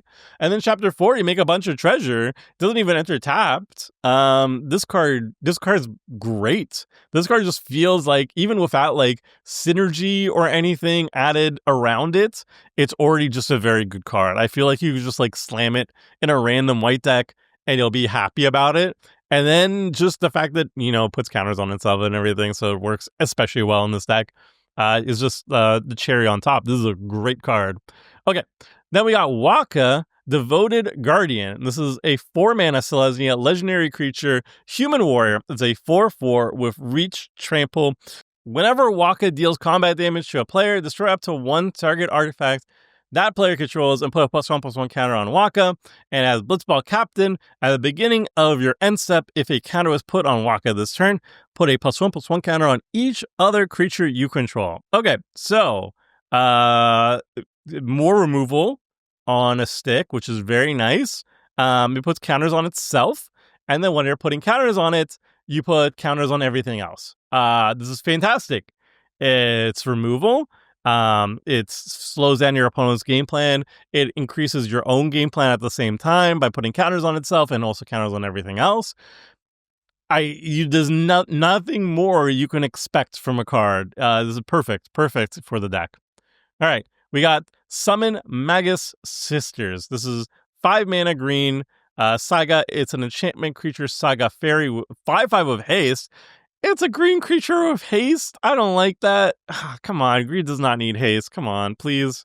Whatever. Anyway, it has 3 chapters and they're all the same thing. Choose one at random. So the 3 modes are combine powers, put 3 +1/+1 counters on target creature. Defense, put a shield counter on target creature, you gain 3 life. And fight, this creature fights up to 1 target creature an opponent controls. It's cool. It's a 5-mana 5/5 beater and it melee swings. All 3 modes are good. And you got 3 versions of that, and then it's gone. And you don't get to choose, which kind of sucks. But all 3 modes are good, so who cares? Yeah, it's a good card. Okay, we got another summon Valifor. It's a 5 mana blue enchantment creature saga Drake. It's a 5/4 with flying. It has 4 chapters. The first chapter is Sonic Wings. Each opponent chooses a creature with greatest mana value among creatures they control. Return those creatures to their owner's hands. Oh, I like that a lot. And then chapters 2, 3, and 4. Tap up to 1 target creature and put a stun counter on it. I like this.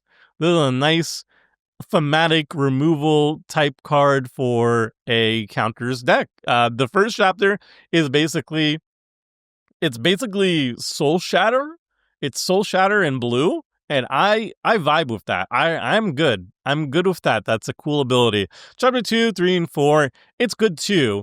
But yeah, this is solid. I really like that first chapter, and then all this time you also have a 5/4 flyer, so it's 5 mana. It's a lot, but I like this card a lot. I think that first chapter is already really good. Yeah, good stuff. Okay, then we got Sin.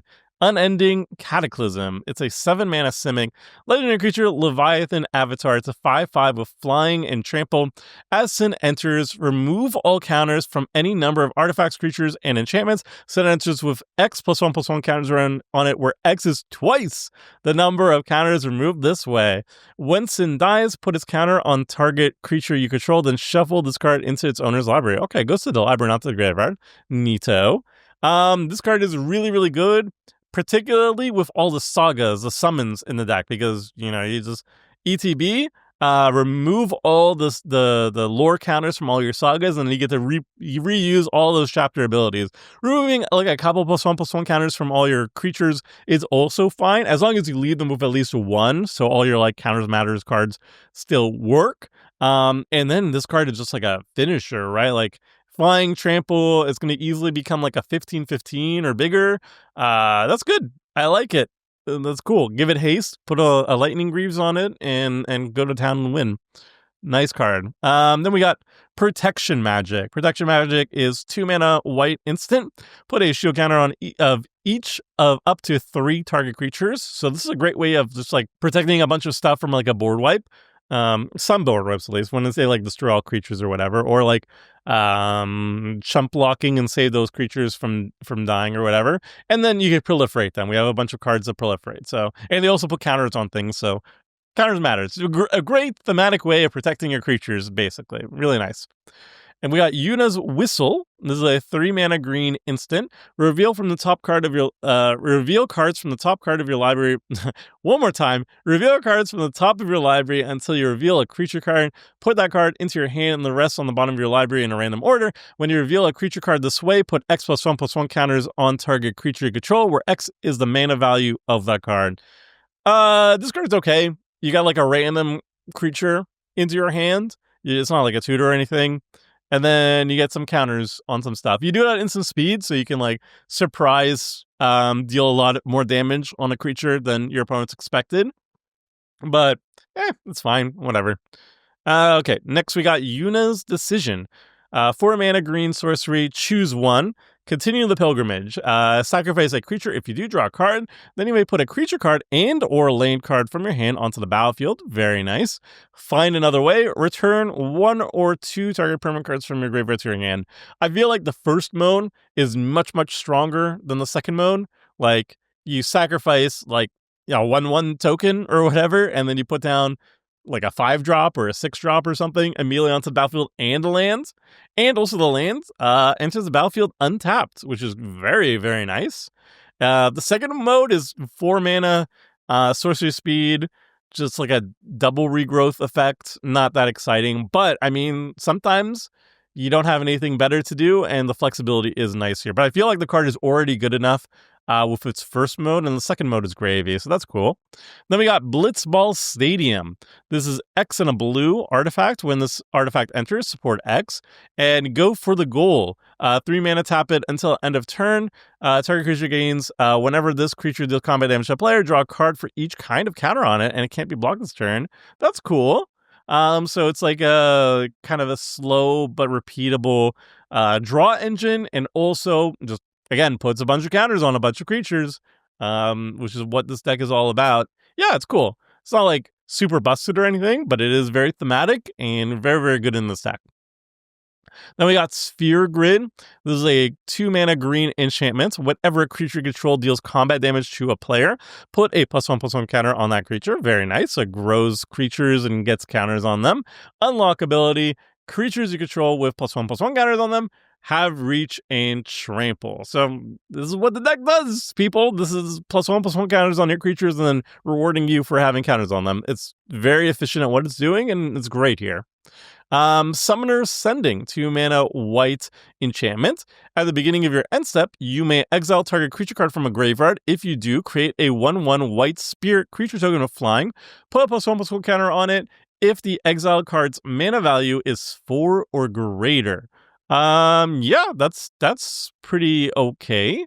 For 2 mana, it's like a very chill, repeatable Graveyard Hate, and I feel like Graveyard Hate is just nice in every single deck.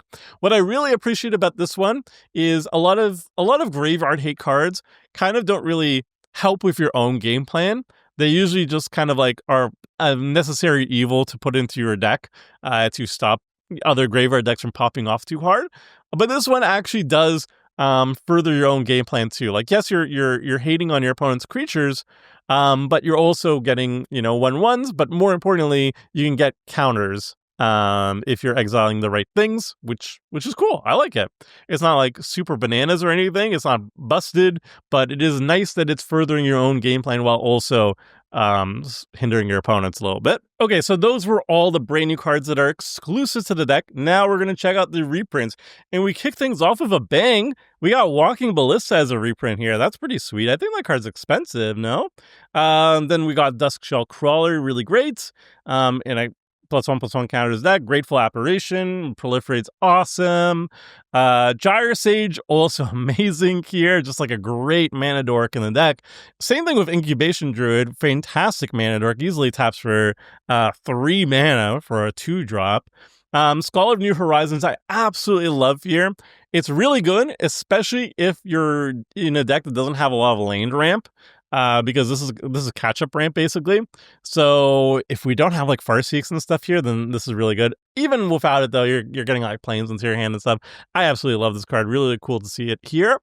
Generous Patron. We're putting counters on our opponent's stuff. We draw cards. That's great.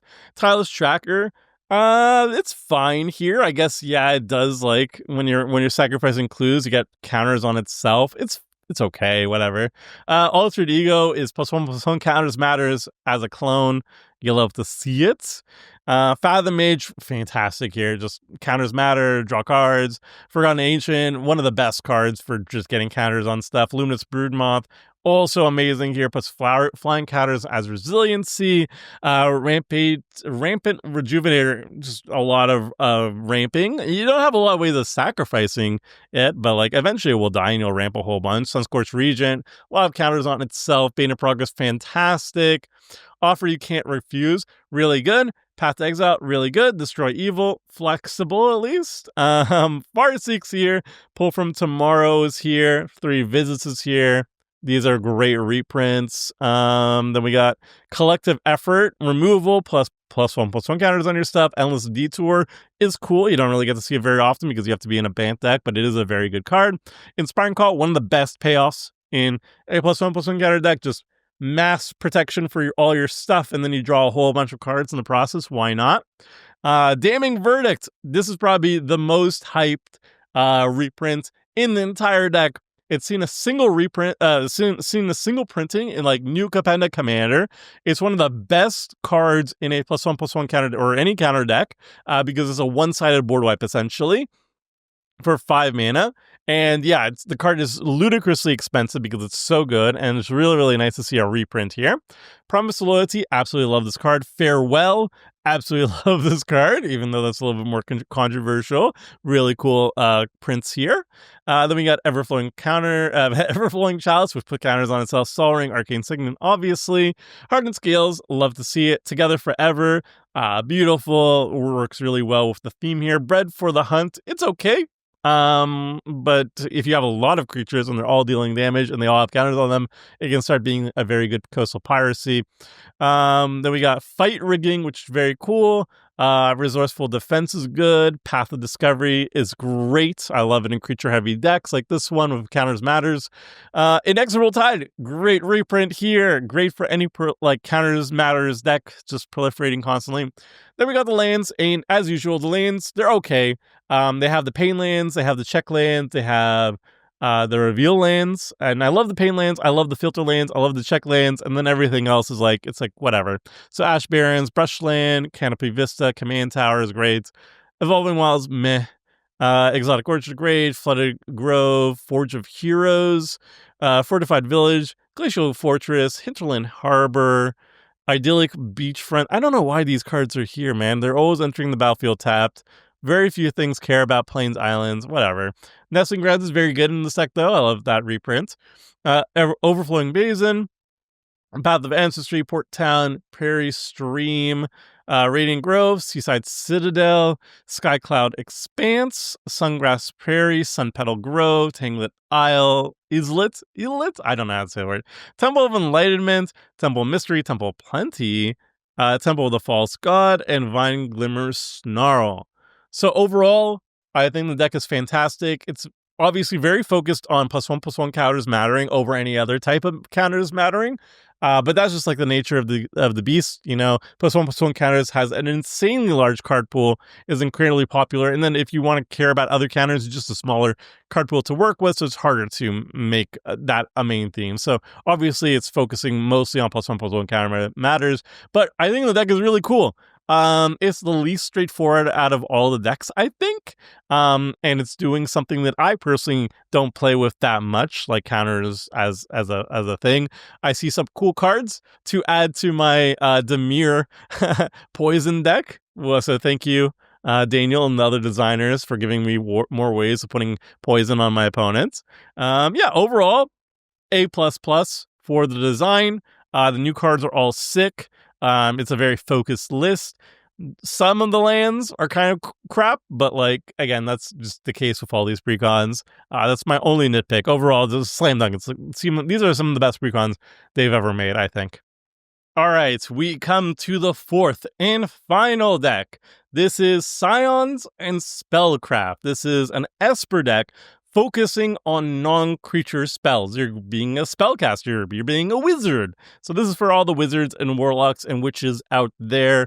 And again, we have two possible commanders leading the deck. The first one, the face commander, is Y'shtola, Knight's Blessed. It's a 4-mana Esper legendary creature cat warlock. It's a 2/4 with vigilance, and at the beginning of each end step, if a player lost 4 or more life this turn, you draw a card, and whenever you cast a non-creature spell with mana value 3 or greater, it deals 2 damage to each opponent, and you gain 2 life. So out of all the face commanders, I would say Y'shtola, power-wise, is the strongest by a decent amount. And I'm talking about an optimized list.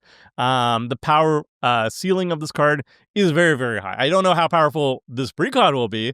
It probably will be a little bit more toned down. It won't be as abusive of Y'shtola as the card could be, because this commander is a powerhouse. If you're building it correctly and you're filling up with non-creature spells with high mana value, ideally ones that you can cast for alternate costs, I'm thinking Submerge, for example, Snuff Out, those type of cards, you're going to be draining the deck super, super fast and drawing cards all the time, and it's incredibly, incredibly powerful, very, very oppressive of the deck. I don't think they're going to go all out in the precon, but just a disclaimer, this card, if you wanted to pick one of the face commanders, one of the commanders from one of these precons, and you were like, which is the strongest, I'd say Y'shtola. The other weird thing that I wanted to point out here is I mentioned in the previous video covering Final Fantasy cards that I was very confused by the cat creatures here, because they're obviously they're just humans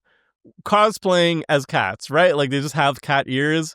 They decide they're I want to cosplay as a cat. They put on cat ears and they're good enough, right? So I mentioned that. I was like, why isn't this not just a human? Why is it a cat? And I was told by Final Fantasy fans that apparently these are not cats. These are specifically not cat creatures, but in the lore or something, a lot of people confuse them for cats. And so they're cats in Magic for the memes. I'm still confused about, is it a cat or not? I still don't understand. But whatever. Yeah, very, very powerful card. And the next legendary creature, this is the one I was talking about in the previews, but it's also a cat. It's Graha, oh my god. Grahataya, Scion Reborn. It's a 3-mana Esper, legendary creature, cat wizard. It's a 2/3 with lifelink. It has Throw Wide the Gates. Whenever you cast a non-creature spell, you may pay X life, where X is that spell's mana value. If you do, create a 1/1 colorless hero creature token and put X 1/1 counters on it. Do this only once each turn. Just like Y'shtola, they basically do the exact same thing. They care about non-creature spells, they care about the mana value of those spells, and then they reward you heavily.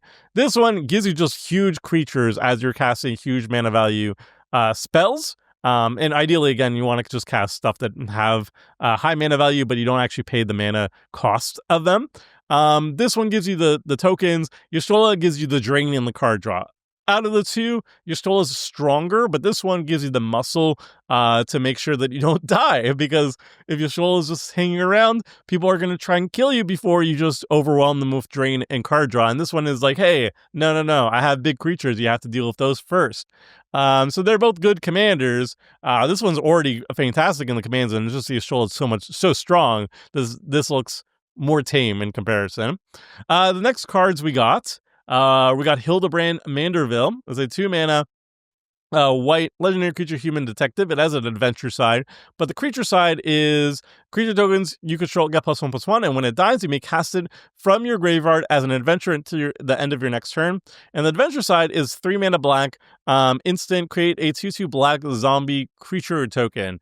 So this is just like a little Anthem effect for your creature tokens, and when it dies, you can keep recasting it for 3 mana as a zombie, and then when you cast it as a zombie as an adventure, then it's in the adventure zone, and then you can cast it as the creature side again over and over again. So it's very resilient. It cycles itself over and over again. It makes tokens, and it pumps. It doesn't do anything very exciting, but it's very resilient, so that's cool. Next we got Krylie Baldezian.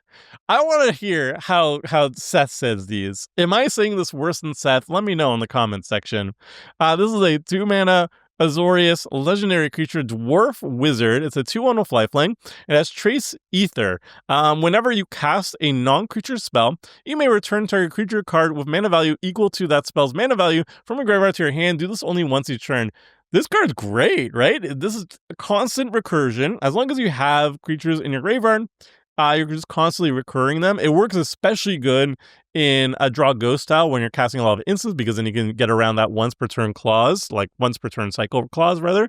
You're getting it once per each person's turn, ideally. So it works, again, just very well with what Y'shtola is doing. You do have to have creatures in the graveyard, but that's basically the only requirement here. Yeah, very, very efficient, very cool. Next we have, oh man, please, Papalaimo, Totalimo. Is this an Italian dwarf? I don't know.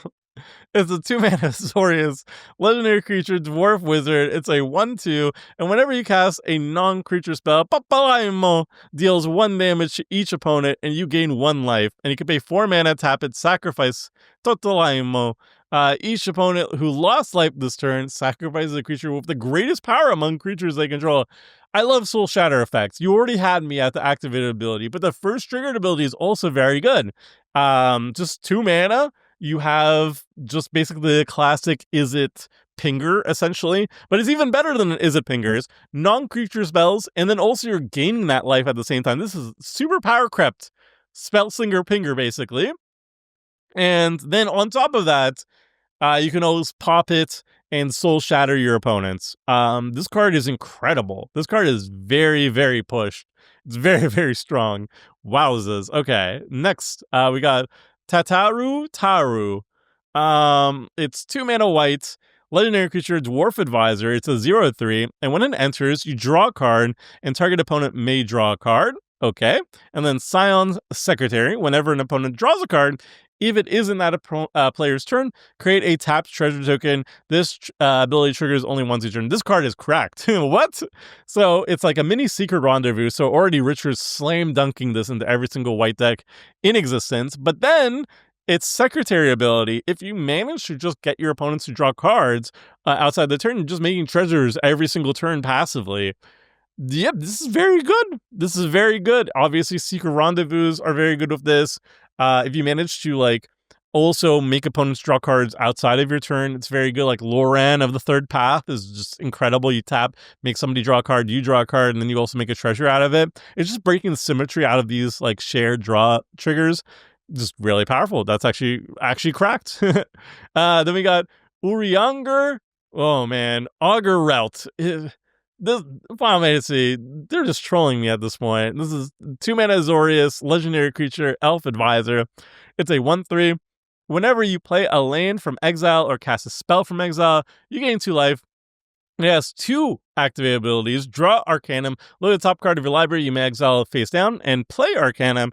Until end of turn, you may play cards exile of Urianger. Spells you cast this way cost 2 less to cast. So, yeah, it's good. It gains you life.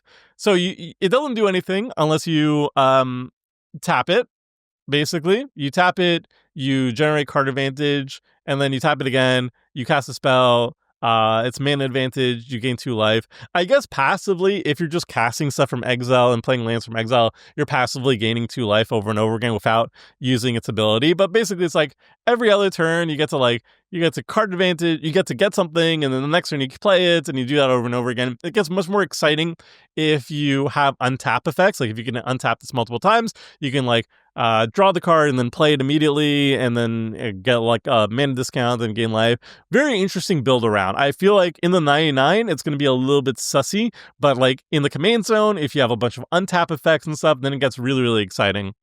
Next, we got Alisei Levelura. Oh boy. This is a 3-mana white legendary creature, elf wizard. It's a 3/2 partner with Alfinod Levelure.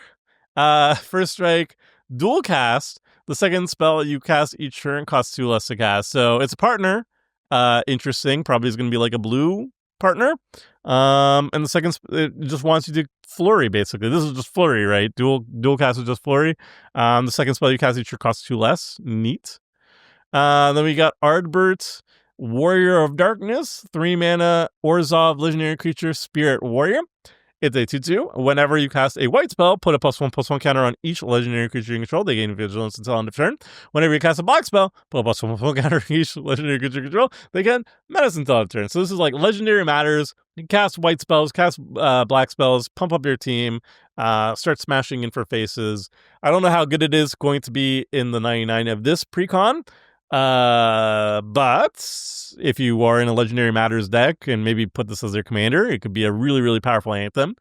I will say, in Final Fantasy, the set in general, it has an incredibly high number of legendary creatures. I think a third of all the cards in the deck, in the set rather, are legendary creatures. So I feel like even if you throw in a random Final Fantasy deck like this one, it's still going to do a lot of work because it's going to be there's all of your legendary creatures to cover in Final Fantasy, a lot of characters to put in the set. So even in this deck, it's going to be fine.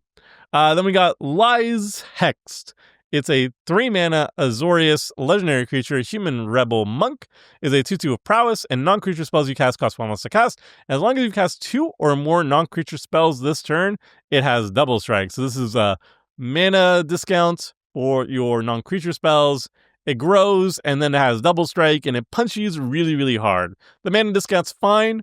The punchies is fine. Put them together, and you have a pretty exciting card all together. Pretty nice. Then we have the other part of the partner pair that we saw earlier. I'm sorry then not having them alongside each other, but we're here. Alfinon Levelure. It's 4-mana blue legendary creature elf wizard. It has partner with Alisei, and it has vigilance 2/4. Eurocratia. Whenever you cast your second spell each turn, draw a card. Okay. So together they want you to cast at least 2 spells each turn. One gives a discount on them, one gives you the card draw. It's nice. It's a nice little partner pairing over there. Then we got Emmett Selch of the Third Seat. It's a 4-mana Dimir legendary creature, Elder Wizard. It's a 3/4. Spells you cast from your graveyard cost 2 less to cast. I'm intrigued. Whenever one or more opponents lose life, you may cast target instant or sorcery card from your graveyard. If that spell will be put into your graveyard, exile instead. Do this only once each turn. Works very well in the context of the Precon because the two face commanders care about non-creature spells. Emmett also cares about non-creature spells, but specifically instant sorceries. You get to cast them from the graveyard. You get a discount from casting them. Good stuff.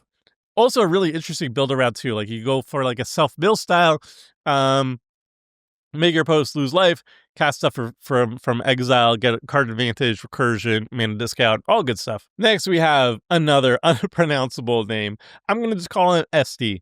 SD is a 4-mana Orzhov legendary creature elf warrior. It's a 3/3, and whenever you cast a non-creature spell, put a +1/+1 counter on SD. It gains flying until end of turn.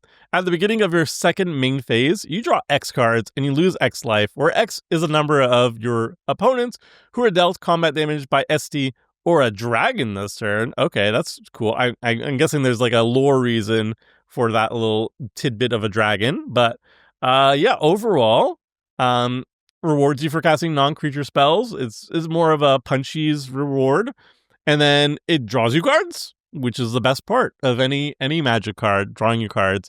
You draw cards, you lose X life for X number of opponents who are dealt damage by SD and dragons. Are there any dragons in the deck? Well, we're going to find out. But, just by itself, you cast a non-creature spell, it grows, you punch someone in the face, you draw a card.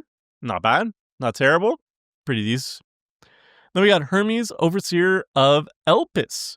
4-mana blue legendary creature Elder Wizard. It's a 2/4. Whenever you cast a non-creature spell, create a 1/1 blue bird creature token with flying and vigilance. Whenever you attack with one or more birds, scry 2. Oh, cool.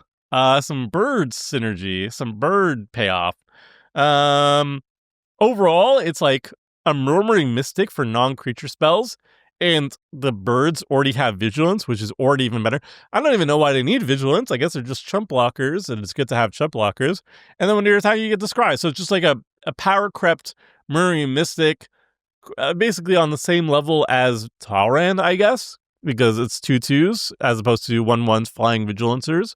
Really nice. Cool card. Then we got Fendaniel. Fenda. 5-mana legendary creature Elder Wizard. I'm not even gonna bother reading his name. I'm sorry. I tapped out. Final Fantasy 14 broke me. Fendi is a 4/5. Whenever you cast an instant or sorcery spell, surveil 1. Beautiful. At the beginning of your end step, each opponent may sacrifice a non-token creature of their choice. Each opponent who doesn't loses 2 life for each instant and sorcery card in your graveyard. So this is like a payoff for a Spellslinger deck in black, specifically one that wants to have a bunch of instant sorceries in your graveyard. Like you traumatize yourself and you have like 15 in your graveyard, then your opponents are going to have to pretty much sacrifice a creature every single end step or else they'll just get burned to death. Pretty powerful effect. 5 mana is a lot, but giving all your instant sorceries surveil is quite nice. I like it. I might be putting it in my Toshiro deck in the 99. Then we got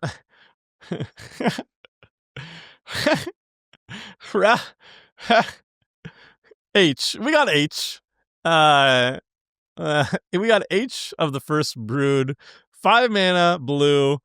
5/5 legendary creature Elder Dragon. Ooh, it's a new Elder Dragon. We can put in Elder Dragon Highlander. Flying Vigilance Ward 2 and as Shiva's Age. When H enters and whenever you cast a non-creature spell, target creature gets +1/+0 until end of turn and can't be blocked this turn. Nice. Yeah. It's just a big beater. It's a big beater that gives your stuff evasion. That's nice.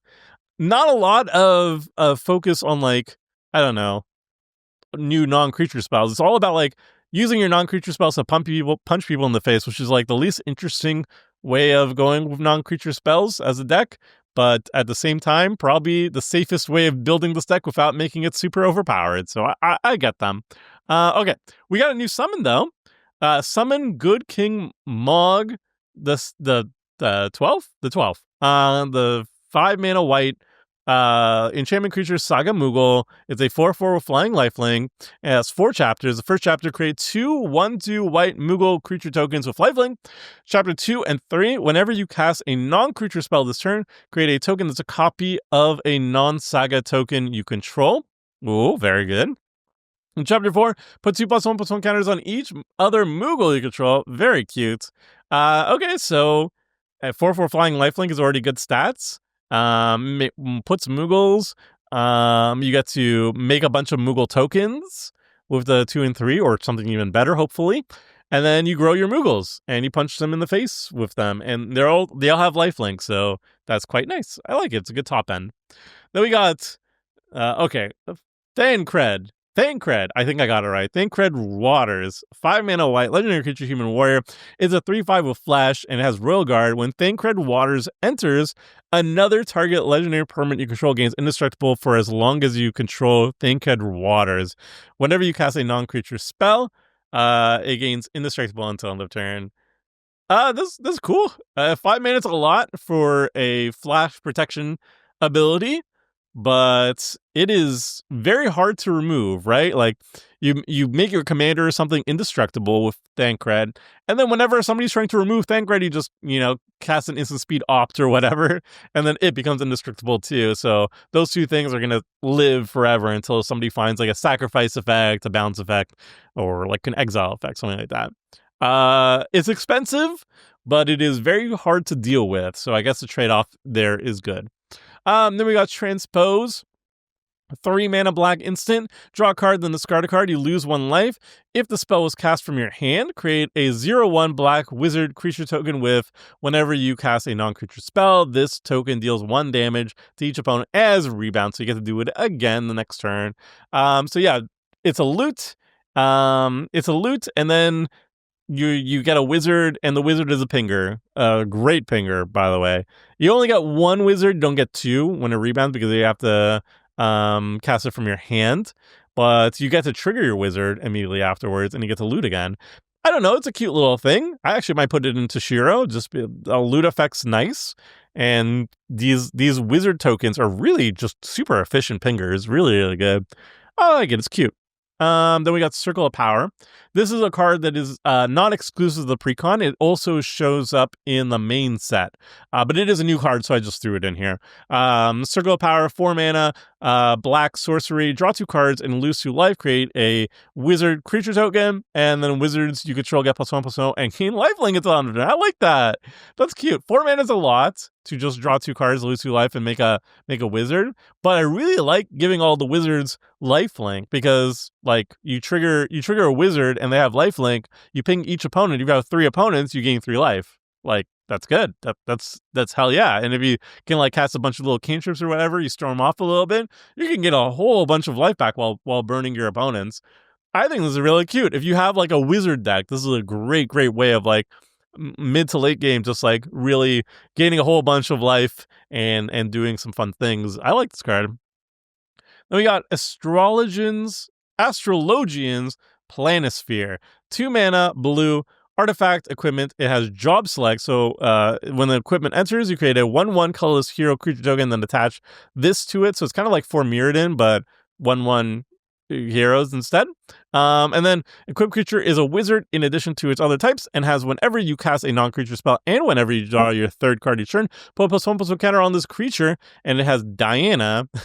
Hi, Diana, equipped too. So this is cute. It's an equipment that when you're doing your spellslinger thingies, it's essentially kind of like prowess, but it's like permanent prowess. Instead of +1/+1 on the turn, it's like, nah, I just get a counter. And obviously, if you draw like a bunch of cards, you also get an extra counter too. So you brainstorm, you get a counter on it, or 2 counters on it rather. No, it's cool. It's cute. I like it. Then we got Sages Newlists, I think, maybe, also from a main set.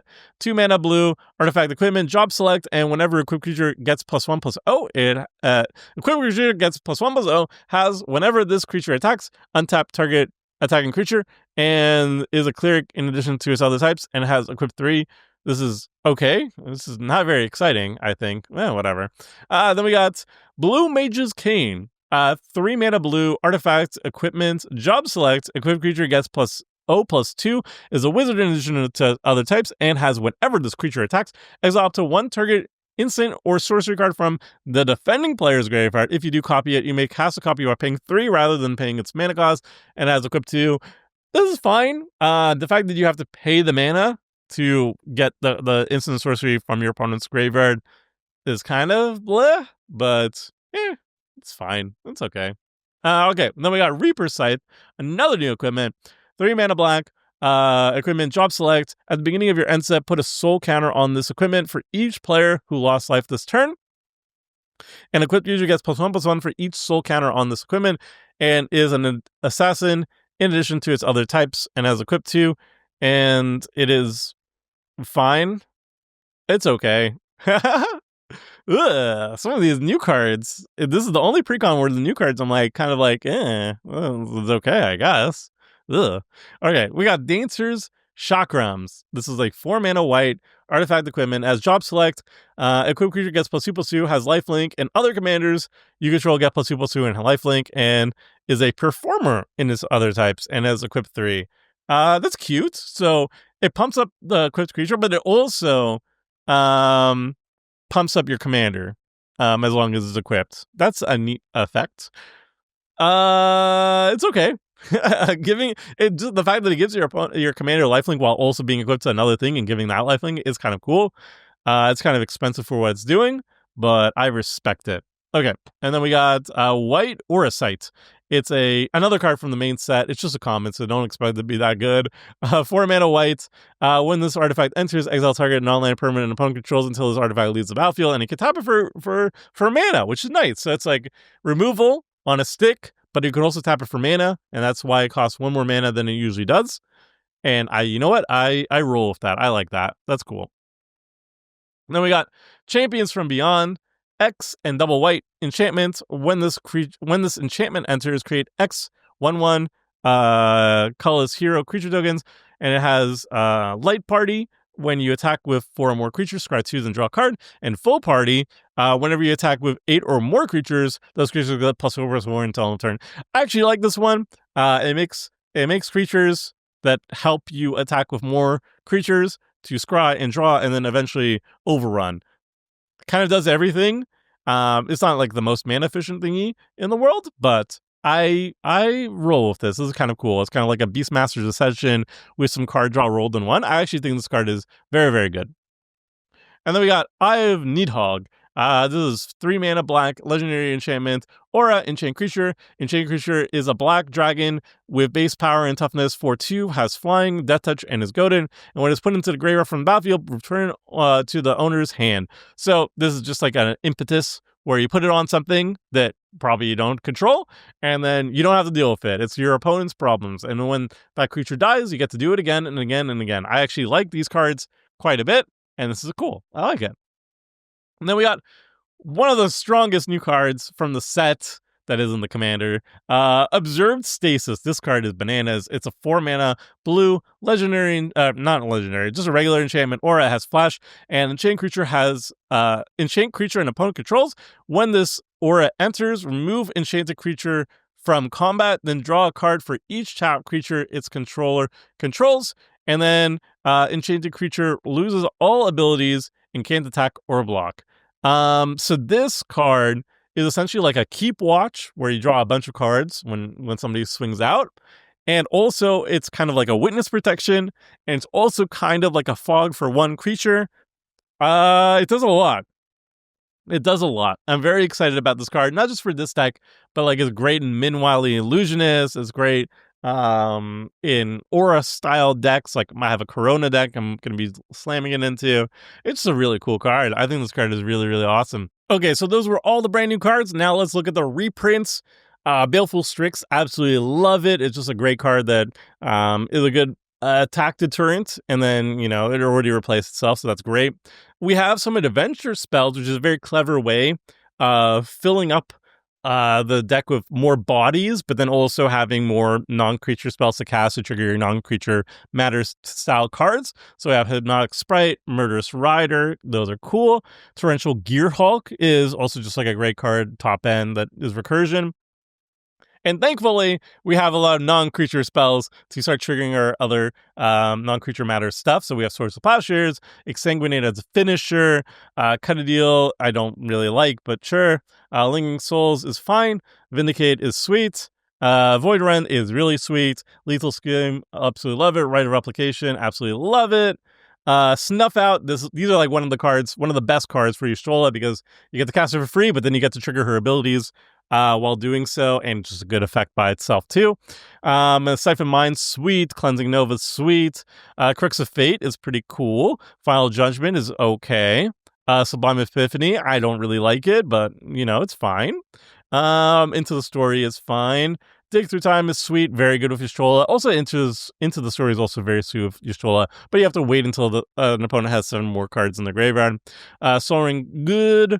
Arcane Signet, obviously. Talisman of Dominance, Talisman of Hierarchy, Talisman of Progress, Thought Vessel, Tome of Legends, Archaeomancer's Map. Love this reprint. One of my favorite cards in white. It needs to be reprinted way more. Relic of Legends also really good. It's just good in any Final Fantasy deck because, again, 1/3 of the set is Legends. Coveted Jewel is also very fun. Then we got Authority of the Console, slow down your opponents, gain some life. Bastion of Remembrance seems like an odd choice to me, honestly, because we don't have any sacrifice going on, but I guess, sure. Propaganda, very much needed in this deck if you're playing Y'shtola. Then we got the lands. Arcane Sanctum, again, the lands, all the decks are all the same. They have Pain lands, filter lands, check lands, reveal lands, and then some bad lands. And then also the Tri-land, New Command Tower, Exotic Orchard, those are all fine. And then there's some misses, but whatever. Arcane Sanctum, Ash Barrens, Choked Estuary, Command Tower, Contaminated Aquifer, Dark Catacombs, Demolition Field. I love that they're putting Demolition Field in all decks, by the way. This card is very much needed in 2025 Magic, where lands are just so power grabbed. You need to have answers, and it's a nice way of doing it. The best way, in my opinion. Desolate Mire, Drowned Catacomb, Evolving Wands, Blech, Exotic Orchard, Fetid Heath, Glacial Fortress, Idea Beachfront Blech, Isolated Chapel, Path of Ancestry, Port Town, Prairie Stream, Scavenger Grounds, Shine Shadow. It's too late for me, guys. Sky Cloud Expanse, Sunken Hollow, Sunken Ruins, Sunlit Marsh, Temple of the False God, Underground River. Those are all the lands. And then basics, obviously. We didn't cover the basics, but yeah. Okay, that is the last list. And of the 4, I would say this stock list is the weakest of the bunch. And I kind of feel like my conspiracy theory on why it's weakest. Well, first of all, why is it the weakest of the bunch?